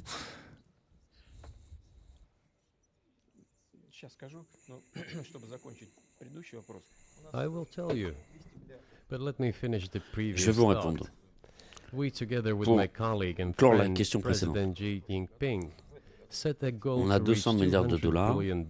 Nous sommes mis comme objectif, avec mon collègue, le président Xi Jinping, que cette année, nous devions avoir 200 milliards de dollars d'échanges avec la Chine. Nous avons dépassé ce plafond. Nous sommes déjà à 230 milliards.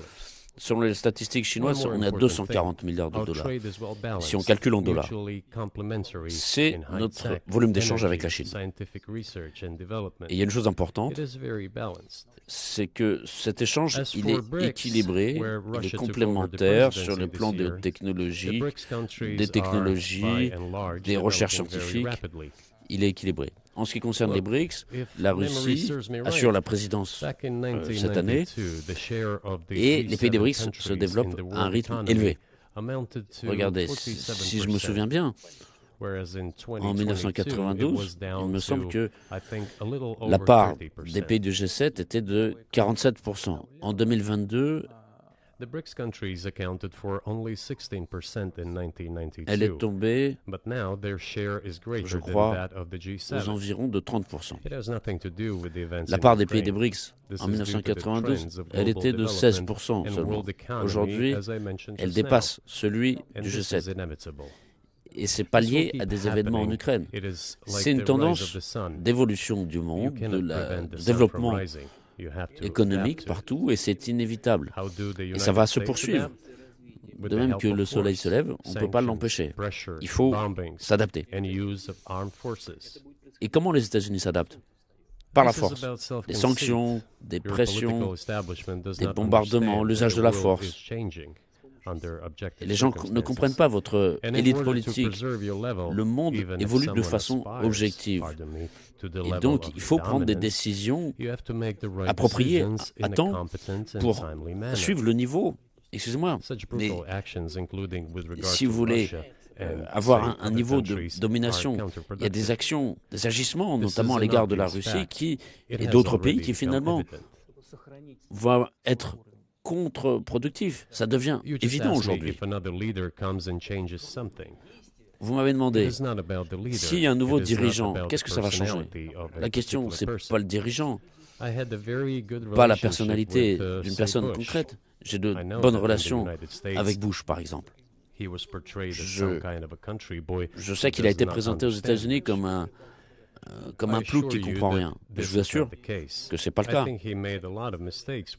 Je considère qu'à l'égard de la Russie, il a aussi fait beaucoup d'erreurs. Je vous ai parlé de l'année 2008 et de la décision de Bucarest d'ouvrir les portes de l'OTAN à l'Ukraine et ainsi de suite. C'est lui qui a exercé des pressions sur les Européens. Mais dans l'ensemble, sur le plan humain, j'avais de bonnes relations, de très bonnes relations avec lui. Il n'est pas plus stupide que n'importe quel Américain ou Russe, Européen. Je vous assure qu'il comprenait ce qu'il faisait, comme les autres. Et j'avais aussi des relations personnelles avec Trump. La question, c'est pas la personnalité de l'individu, c'est l'humeur dans laquelle se trouve l'élite. Si la société américaine veut être prête à utiliser la force pour assurer sa domination, ça ne pourra qu'empirer. Et si finalement il y a une prise de conscience que le monde évolue pour des raisons objectives et qu'il faut s'adapter à temps en utilisant les avantages que nous avons aujourd'hui et qui sont préservés aux États-Unis, alors à ce moment-là, quelque chose peut changer. Regardez, l'économie chinoise est devenue la première au monde en matière de parité de pouvoir d'achat. Ils ont dépassé les Américains depuis longtemps. Ensuite, donc, les Indiens, 1,5 milliard d'habitants, le Japon, et ensuite, à la 5e place, la Russie. La Russie, l'an dernier, est devenue la première économie d'Europe, malgré toutes les sanctions et restrictions. C'est normal de votre point de vue? Les sanctions, les restrictions, l'impossibilité d'effectuer des règlements de dollars, le débranchement du système SWIFT, les sanctions contre nos navires qui transportent du pétrole, les sanctions en matière aéronautique, les sanctions dans tous les domaines. Le plus grand nombre de sanctions qui sont adoptées dans le monde le sont contre la Russie. Et nous sommes devenus la première économie du monde pendant ce temps. Les instruments utilisés par les États-Unis sont inefficaces. Il faut réfléchir. Si cette prise de conscience vient chez l'élite, alors à ce moment-là, le chef de l'État agira de façon à satisfaire les électeurs et ceux qui prennent des décisions à différents niveaux. Et alors, quelque chose pourrait changer. Vous décrivez deux systèmes différents. Vous dites que donc les dirigeants ont des personnalités, et puis d'un autre côté, vous dites que c'est l'état d'esprit des élites. Mais quels sont ces centres de pouvoir aux États-Unis? Que pensez-vous? Et qui prend réellement les décisions?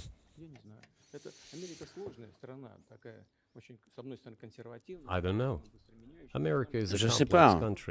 L'Amérique est un pays complexe, dans un sens très conservateur, de l'autre côté, qui évolue beaucoup. On a un peu de mal à comprendre tout ça.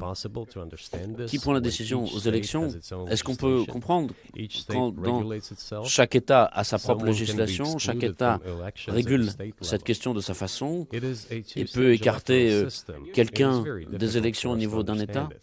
Donc c'est un système à deux étages, c'est un peu compliqué à comprendre. Bien sûr, il y a les deux partis qui dominent, les républicains et les démocrates. Et dans le cadre de ce système des partis, les centres qui prennent des décisions, qui les préparent. Ensuite, regardez, à l'égard de la Russie, après l'effondrement de l'URSS, à mon avis, il y a eu une grosse erreur qui a été commise et qui était absolument injustifiée.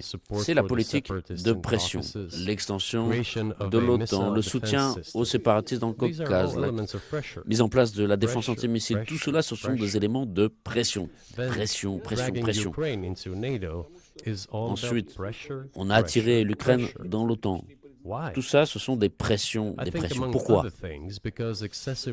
Je pense en particulier que il y a eu des puissances industrielles excessives et alors qu'il y avait la lutte contre l'URSS, il y a beaucoup de centres qui avaient été inventés, de spécialistes qui avaient été formés sur l'URSS et qui ne savaient rien faire d'autre. Et alors ils continuaient, il faut frapper la Russie, il faut essayer de la démolir, créer plusieurs États sur son territoire et diviser pour mieux régner, les utiliser pour mieux lutter contre la Chine. C'est une erreur. Et cette erreur, elle est liée en particulier au potentiel excessif qui restait de ceux qui luttaient contre l'URSS. Il faut se débarrasser de ça. Il faut des forces fraîches, des gens nouveaux qui comprennent, qui regardent l'avenir et qui comprennent ce qui se passe. Regardez, le développement de l'Indonésie, 600 millions d'habitants. Ils vont aller où? Il faut simplement partir du principe que l'Indonésie elle est déjà dans le club des économies leaders dans le monde. Que ça vous plaise ou pas, nous comprenons bien que aux États-Unis, malgré tous les problèmes économiques, la situation est quand même normale. Il y a une croissance économique normale de 2,5%. Mais si on veut assurer l'avenir, il faut changer l'attitude vis-à-vis de ce qui évolue. Comme j'ai déjà dit, le monde de toute façon, il va changer, indépendamment de la façon dont va se résoudre la situation en Ukraine. Le monde évolue. Les États-Unis eux-mêmes, il y a des experts qui disent eux-mêmes que les États-Unis changent de position dans le monde. La question, c'est comment ça va se produire. Est-ce que ça va être douloureux? Est-ce que ça va se passer en douceur, progressivement? Et ça, ce sont des experts qui ne sont pas anti-américains qui l'écrivent. C'est simplement des gens qui observent l'évolution du monde, c'est tout. Et pour évaluer, adapter la politique, il faut des gens qui réfléchissent, qui regardent l'avenir, qui analysent, qui recommandent et qui donnent des décisions au niveau Je dois vous demander, vous avez dit clairement que l'élargissement de l'OTAN était une violation des promesses qui avaient été faites et une menace contre votre pays. Mais avant, vous avez envoyé des troupes en Ukraine et vous avez... avant, est-ce que vous pensez que c'était un effort pour vous provoquer, pour parvenir à une action militaire?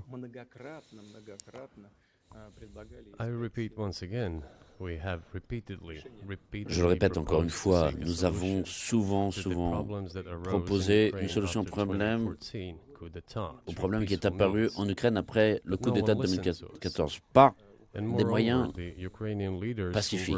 Personne ne nous a écoutés. De plus, les dirigeants ukrainiens, qui étaient sous le contrôle total des Américains, a déclaré qu'ils n'allaient pas respecter les accords de Minsk, et que rien ne leur plaît dans ces accords, et qu'ils continueraient leur activité sur ce territoire.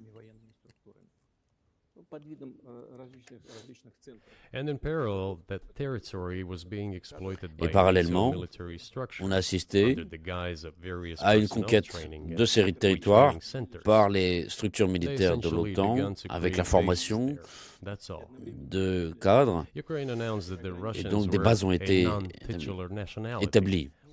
En Ukraine, une loi a été adoptée pour dire que les Russes ne sont même pas une nation, mais au contraire qu'il y a des lois qui nient ces droits en Ukraine, qui a eu en cadeau ce peuple russe, et on dit que ce n'est pas un peuple titulaire. Ça vous paraît normal? Et tout ça, ensemble, a suscité la décision de mettre fin à cette guerre lancée par les néo-nazis en Ukraine en 2014 par la force. Pensez-vous que Zelensky a une certaine liberté de négociation?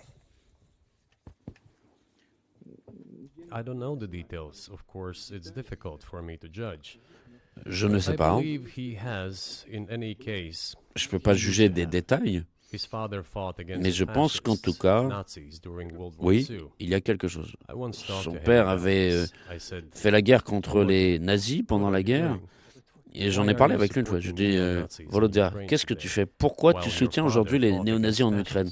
Quand ton père a lutté contre les nazis, il était sur le front. Je ne vais pas vous dire ce qu'il m'a répondu, c'est une autre histoire. Je considère que ce n'est pas convenable. En ce qui concerne la liberté de choix, pourquoi pas? Il est venu au pouvoir pour satisfaire les attentes du peuple ukrainien, pour apporter la paix, il l'avait dit, et c'est ça qui fait qu'il a remporté les élections avec un avantage fort. Mais une fois arrivé au pouvoir, il y a eu deux choses. La première chose, c'est ne pas se disputer avec les néo-nazis et les nationalistes parce qu'ils sont très actifs, très agressifs et on peut s'attendre à tout de leur part. Deuxième plan, les Occidentaux, dirigés par les États-Unis, le soutient et soutient tous ceux qui luttent contre la Russie. C'est avantageux, c'est plus sûr. Et donc, il a occupé cette position malgré les promesses faites à son peuple de cesser la guerre en Ukraine. Il a trompé ses électeurs. Pensez-vous qu'il avait la liberté, avant 2022, de parler avec vous? Est-ce qu'il peut le faire aujourd'hui?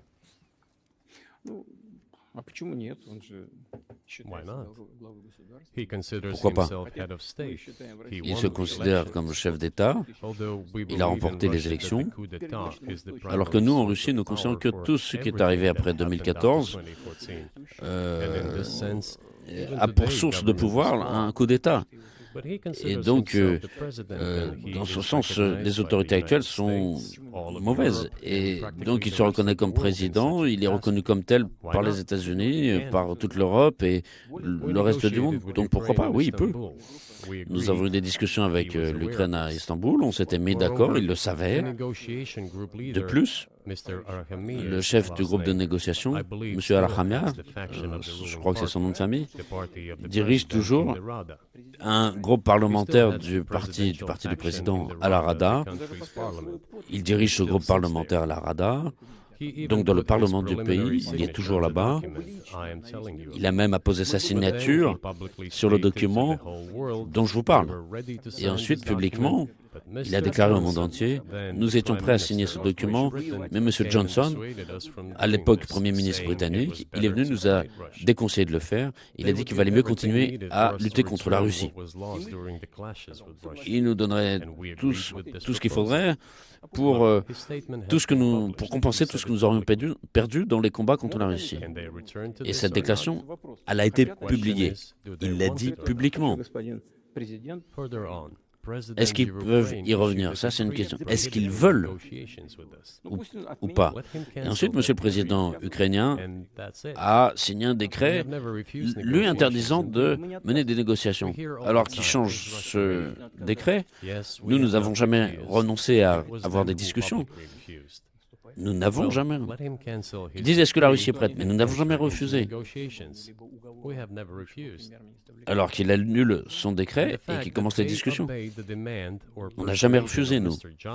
Et eux, ils ont satisfait la demande de M. Johnson.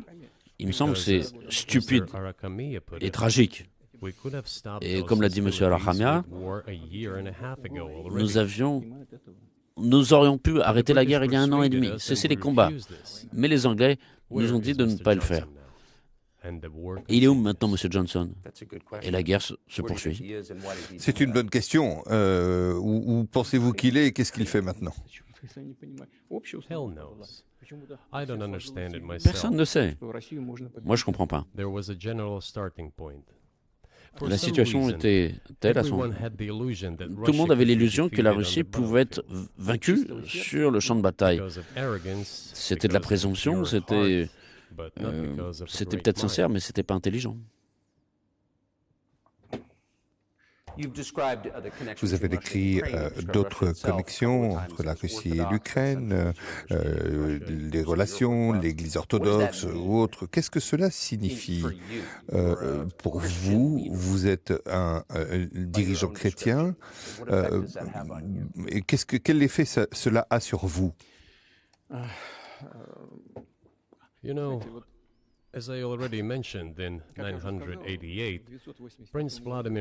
Vous savez, comme je l'ai dit, en 988, le prince Vladimir s'est fait baptiser. Il a baptisé la princesse Olga et ensuite il a baptisé sa droujina, son armée. C'est un processus qui a occupé plusieurs années. On est passé du paganisme au christianisme, ça a occupé beaucoup d'années. Et finalement, l'orthodoxie, le christianisme oriental s'est enraciné dans la conscience du peuple russe et la Russie s'est étendue. Elle a intégré différents peuples qui professent d'autres religions, l'islam, le bouddhisme, le judaïsme. Et la Russie a toujours respecté ceux qui confessent d'autres religions. C'est une force. C'est très clair. Et dans toutes les grandes religions mondiales dont je viens parler, qui sont des religions traditionnelles pour la Fédération de Russie, en fait, la thèse principale, les valeurs essentielles sont très similaires, pour ne pas dire qu'elles sont semblables. Et toujours les autorités russes ont toujours eu une attitude respectueuse envers cette culture et la confession des différents peuples au sein de l'Empire russe. Et à mon avis, c'est un gage de sécurité et de développement. Tous ces peuples considèrent la Russie comme leur patrie. Et si par exemple tous les pays, je ne sais pas, en Amérique latine ou en Europe se déplacent, les gens viennent en venant de leur patrie, par exemple dans des pays européens, et ceux qui ont différentes religions en Russie, ils se considèrent en Russie comme dans leur patrie. Ils n'ont pas d'autre patrie. Nous sommes ensemble. C'est une grande famille. Et nos valeurs traditionnelles, elles sont très similaires. Et quand je dis une grande famille, je dis que chacun a sa famille, c'est la base de notre société, et que si nous parlons de la patrie, de la famille, sont liées très concrètement entre elles, c'est la vérité. On ne peut pas assurer un avenir normal pour ses enfants, pour sa famille, si on n'assure pas un avenir stable pour tout le pays, pour toute la patrie. Voilà pourquoi le patriotisme est si développé en Russie. Mais le fait que les religions sont différentes, vous savez, donc la religion chrétienne est non violente, Jésus dit dans l'autre jour, etc. Comment un dirigeant peut être un chrétien et faire la guerre? Comment conciliez-vous cela?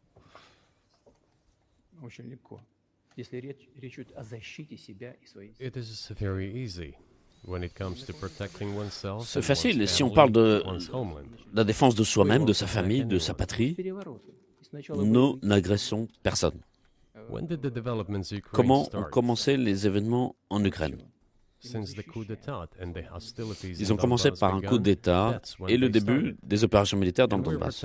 C'est ça le début. Et nous défendons notre peuple, notre patrie, notre avenir. En ce qui concerne la religion d'une manière générale, vous savez, ce n'est pas seulement les manifestations extérieures, pas seulement le fait d'aller tous les jours à l'église ou de s'incliner à terre. C'est dans le cœur.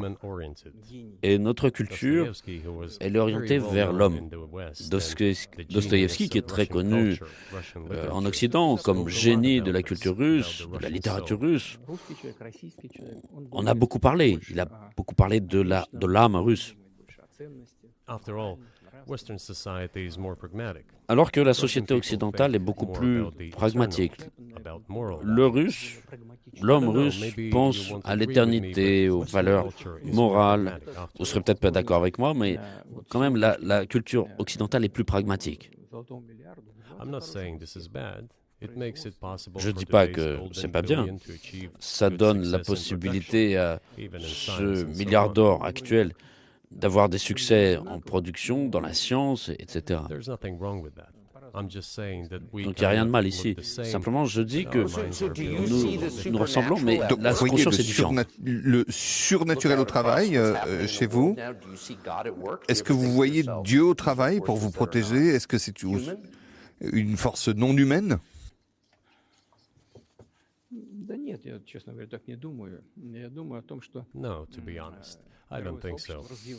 Non, honnêtement, c'est pas ce que je pense.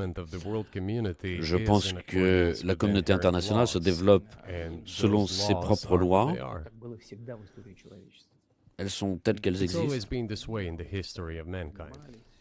On ne peut pas s'en passer, c'est toujours ce qui s'est passé dans l'humanité. Certains peuples se sont levés, sont devenus plus forts, et puis ils ont disparu de l'arène internationale Et There's probably no need for me to give examples, but we could j'ai start pas with the besoin Genghis de donner Khan d'exemples. and horde Ici, on peut conquerors, commencer the par Golden Horde, les and then end Ordines, with the Genghis Roman Khan, Empire. la It seems Horde that there d'or, has never en been finissant anything par like the Roman l'Empire Empire in the history romain. of mankind. Dans l'histoire de l'humanité, je crois que Nevertheless, the il n'y potential a of the jamais eu quelque chose barbarians d'aussi grand gradually que grew, l'Empire as romain. did their Mais en population. tout cas, on a eu In le general, the potentiel des barbarians were barbares getting qui s'est stronger and began to accumulé develop et finalement economically, as l'Empire we will romain say s'est today. écroulé parce que This les barbares étaient eventually plus led to forts, the collapse notamment of sur le the plan Roman Empire économique, ils se sont and the renforcés et ce régime imposed by the Romans. qui avait été imposé par However, l'Empire it took romain 5 dans le monde centuries s'est for the écroulé. Roman Empire to fall apart. Il a mis 500 ans à s'écrouler. C'est un processus qui était très long, 500 ans. La différence avec la situation d'aujourd'hui, c'est le processus d'évolution est beaucoup plus rapide aujourd'hui qu'à l'époque du Grand Empire romain.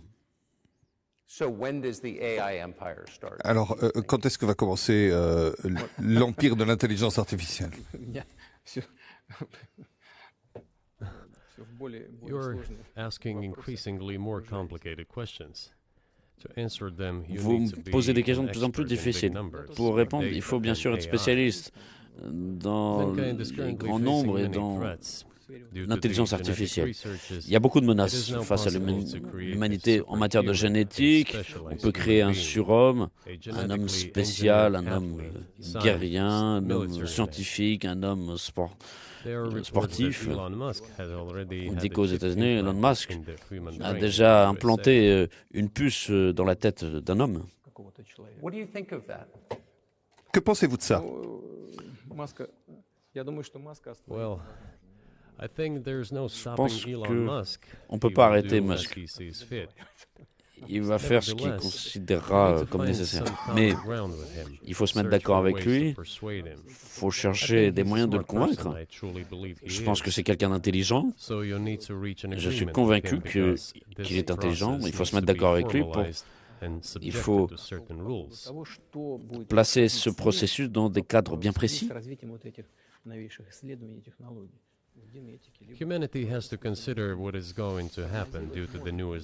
L'humanité, bien sûr, doit réfléchir à ce qui va se passer compte tenu de ces évolutions sur le plan de l'intelligence artificielle, de la génétique.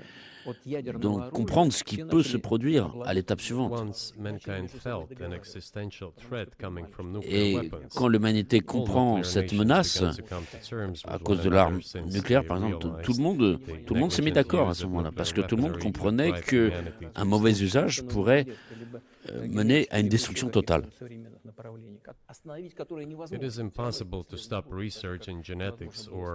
Quand on comprendra que ce développement sans contrôle et sans limite de l'intelligence artificielle ou de la génétique, à ce moment-là, je pense qu'il y a des recherches. De même que ce n'était pas possible de cacher la création de la poudre et d'autres inventions qui sont survenues dans l'histoire de l'humanité. Mais quand l'homme sent une menace sur lui-même, à ce moment-là, on a une période qui s'instaure où on comprend qu'il faut se mettre d'accord. J'apprécie beaucoup le temps que vous nous donnez. Merci beaucoup. Est-ce que je peux poser une question Donc, il y a un journaliste américain qui est en prison depuis plus d'une année maintenant. Est-ce que je peux, sans rentrer dans la version de ce qui s'est passé, mais est-ce que vous ferez ce qu'il faut pour qu'il puisse revenir aux États-Unis? Мы столько сделали жестов доброй воли, что, мне кажется, мы исчерпали все лимиты. Nous avons fait tant de gestes de bonne volonté. Je pense qu'on a dépassé toutes les limites. On n'a jamais eu de réponse équivalente à nos gestes de bonne volonté. Mais en principe, nous sommes prêts à dire que nous n'excluons pas de faire un geste s'il y a une réponse de l'autre côté. Et quand je parle de De l'autre côté, ce que je veux dire, je parle bien sûr des services spéciaux, ils sont en contact entre eux, ils parlent de ce sujet. Il n'y a pas de tabou qui empêche de régler ce problème. Nous sommes prêts à le régler. Mais il y a des conditions très claires que nous discutons avec nos partenaires au niveau des services spéciaux. Je pense qu'on peut se mettre d'accord. Alors, tout ceci a lieu depuis des siècles. Les pays s'espionnent les frontières des autres, etc. Donc, dans une entreprise, je pense... Alors, ce qui fait la différence, c'est que donc on peut espionner, et chacun sait tout ça. Il y a des échanges d'espions, mais ici, il est dans une catégorie différente. Est-ce que dans ce cas-là, on ne pourrait pas parler d'échange?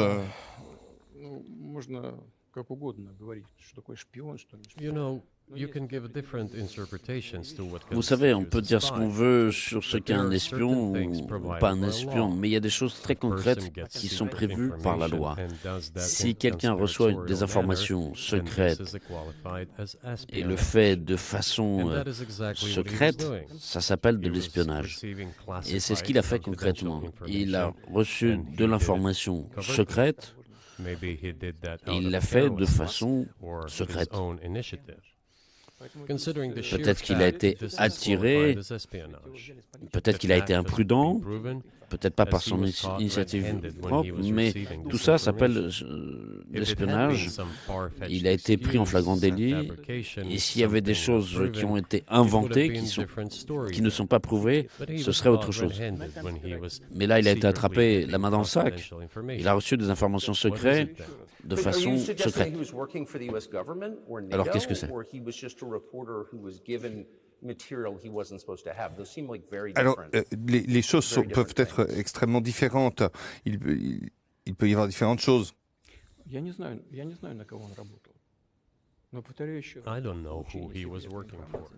Je ne sais pas pour qui il travaillait, mais je le répète encore une fois, l'obtention d'informations secrètes de façon secrète s'appelle de l'espionnage.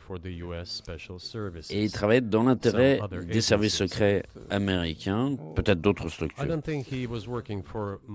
Je ne pense pas qu'il ait travaillé pour Monaco. Je ne pense pas que Monaco soit intéressé à obtenir ces informations. Ce sont les services secrets qui doivent se mettre d'accord entre eux, vous comprenez? Il y a des pratiques qui sont connues, il y a des gens qui, à mon avis, ne sont pas liés aux services secrets. Écoutez, moi je vais vous dire, dans un pays ce sont les États-Unis, il y a un homme qui, pour des considérations patriotiques, a liquidé dans une capitale européenne un bandit. Vous savez, pendant ce qui s'est passé dans le Caucase, vous savez ce que faisait ce type? J'ai pas envie, mais je vais quand même le faire. Il mettait nos soldats qui avaient été faits prisonniers sur une voiture et ensuite, il faisait passer des voitures sur leur tête. C'est quoi ce type? Est-ce que c'est un homme? On a trouvé un patriote qui l'a tué dans une capitale européenne. Il l'a fait à son initiative propre. Ou pas, ça, c'est une autre question. Oui, mais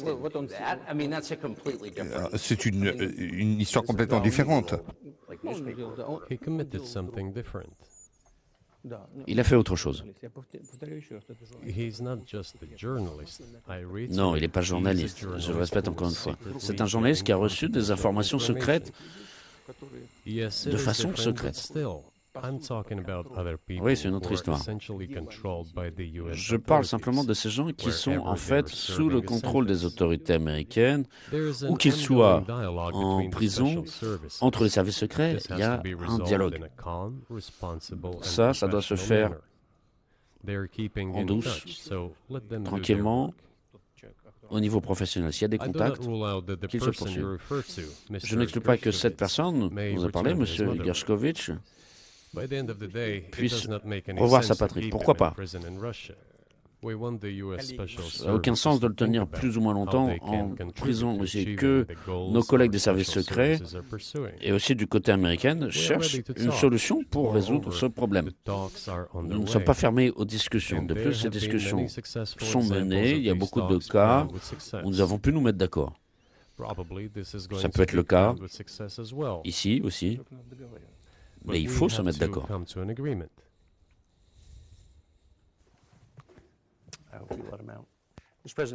Monsieur le Président, merci.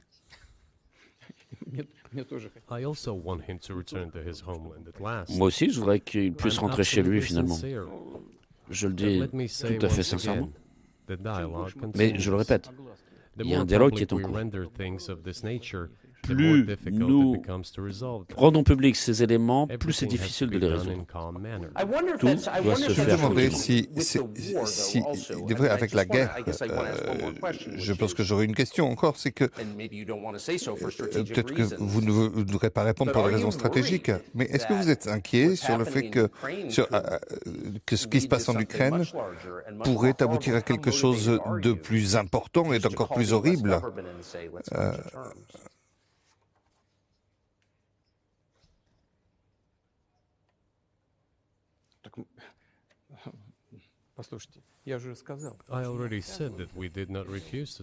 Écoutez, je l'ai déjà dit, nous ne refusons pas de discuter. Nous ne refusons pas. C'est la partie occidentale. Et l'Ukraine, évidemment, est un satellite des États-Unis aujourd'hui. C'est évident.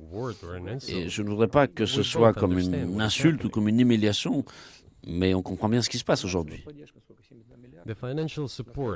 Le soutien financier, 72 milliards. Au deuxième plan, il y a l'Allemagne, d'autres pays européens, des dizaines de milliards de dollars qui sont envoyés en Ukraine. C'est énorme. Il y a un trafic d'armes. Dites aux dirigeants ukrainiens, d'accord, mettez-vous d'accord. Supprimez votre décret stupide, mettez-vous, asseyez-vous et discutez. Vous avez dit que l'Ukraine avait été empêchée par l'ancien Premier ministre britannique et par l'administration Biden. Donc ce n'est pas nouveau, des pays qui parlent avec d'autres pays. Mais est-ce qu'il ne faudrait pas discuter directement avec l'administration Biden qui prend ces décisions?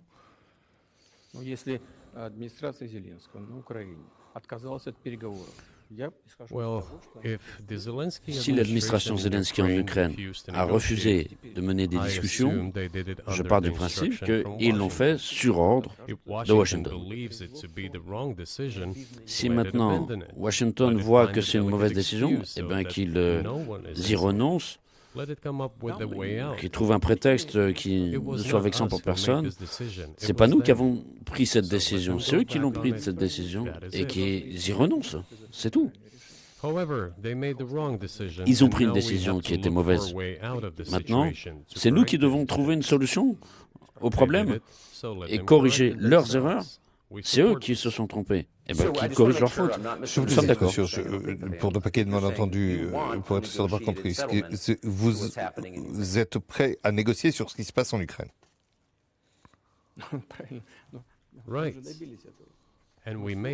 Exactement. Mais on y est arrivé. On a signé un document à Istanbul qui a été signé par le chef de la délégation ukrainienne. Il y a sa signature. Et pas partout, mais il a apposé sa signature et ensuite il a dit nous étions prêts à signer et la guerre a été finie il y a déjà un an et demi. Mais M. Johnson est venu, il nous a déconseillé de le faire et nous avons laissé passer cette chance. Vous avez laissé passer une chance, vous avez fait une faute, eh bien revenez-y, voilà c'est tout. Pourquoi c'est à nous de nous agiter et de réparer les erreurs des autres? Je comprends, on peut dire que c'est notre faute, que nous avons intensifié les actions et qu'avec les armements, nous avons décidé de cesser cette guerre, commencée, comme je l'ai dit, en 2014 dans le Donbass. Mais je reviens encore plus profondément, j'en ai déjà parlé. on en a parlé avec vous. Revenons à 1991, quand on nous a promis de ne pas étendre l'OTAN. Revenons à 2008, quand les portes de l'OTAN ont été ouvertes. Revenons à la déclaration de l'indépendance de l'Ukraine, où elle est proclamée comme État neutre. Revenons aux bases de l'OTAN et aux bases américaines, anglaises, qui ont commencé à apparaître sur le territoire de l'Ukraine, qui ont été des menaces pour nous. Revenons au coup d'État de 2014 en Ukraine. C'est insensé, n'est-ce pas? On peut lancer cette boule dans tous les sens, mais ils ont arrêté les négociations. C'est une erreur? Eh bien, corrigez-la. Nous sommes prêts. Je pense qu'il serait trop humiliant pour l'OTAN d'accepter un contrôle russe de ce qui était il y a 2 ans un territoire ukrainien.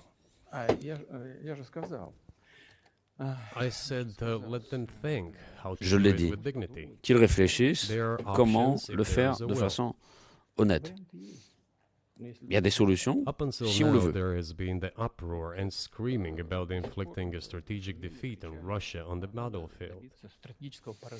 Ils ont crié, ils ont fait du bruit, ils ont dit il faut parvenir à une défaite stratégique de la Russie sur le champ de bataille. Alors, vous voyez si c'est possible. Il me semble que ce n'est pas possible par définition. Cela ne se produira jamais. Il me semble qu'aujourd'hui, on en prend conscience, notamment chez ceux qui dirigent en Occident. Mais c'est ça, si cette prise de conscience existe, alors réfléchissez à ce qu'il faut faire. Après, nous sommes ouverts au dialogue. Est-ce que vous voulez dire félicitations l'OTAN pour la situation qui est actuellement, qui prévaut actuellement? Vous savez, c'est l'objet de négociations. De négociations que personne ne veut mener avec nous. Enfin, ils disent qu'ils veulent, mais qu'ils ne savent pas comment. Je sais qu'ils veulent. Je le vois, mais aussi, je sais qu'ils veulent. Mais ils ne comprennent pas comment le faire. Et c'est eux qui ont provoqué cette situation dans laquelle nous nous trouvons. Ce n'est pas nous, mais nos partenaires, nos opposants qui l'ont fait. D'accord, qu'ils réfléchissent maintenant comment aller dans l'autre sens. Nous ne sommes pas contre. Ce serait ridicule si ce n'était pas si triste.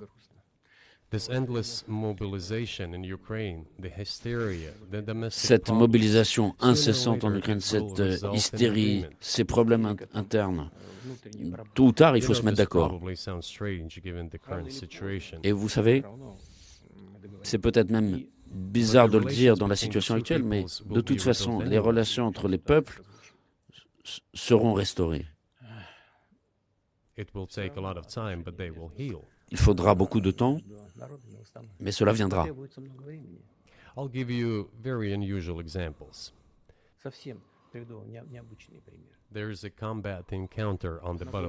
Je vais vous donner des exemples originaux. Il y a des contacts, concrètement sur le terrain, et des soldats ukrainiens sont encerclés. C'est un fait réel. Et nos soldats disent, vous n'avez aucune chance, rendez-vous. Sortez et vous resterez en vie. Rendez-vous. Et de l'autre côté, en russe, en bonne langue russe, ils crient, les Russes ne se rendent pas. Ils sont tous morts. C'est-à-dire qu'ils continuent à se considérer comme Russes.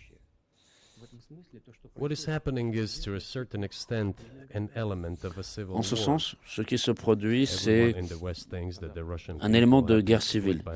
Et tout le monde pense en Occident que c'est une guerre qui use une partie du peuple russe contre l'autre. Non, il y aura une réunification. C'est inévitable. Pourquoi les autorités ukrainiennes saccagent l'Église orthodoxe russe? Parce qu'elle unit non pas des territoires, mais l'âme, et personne ne pourra casser cela.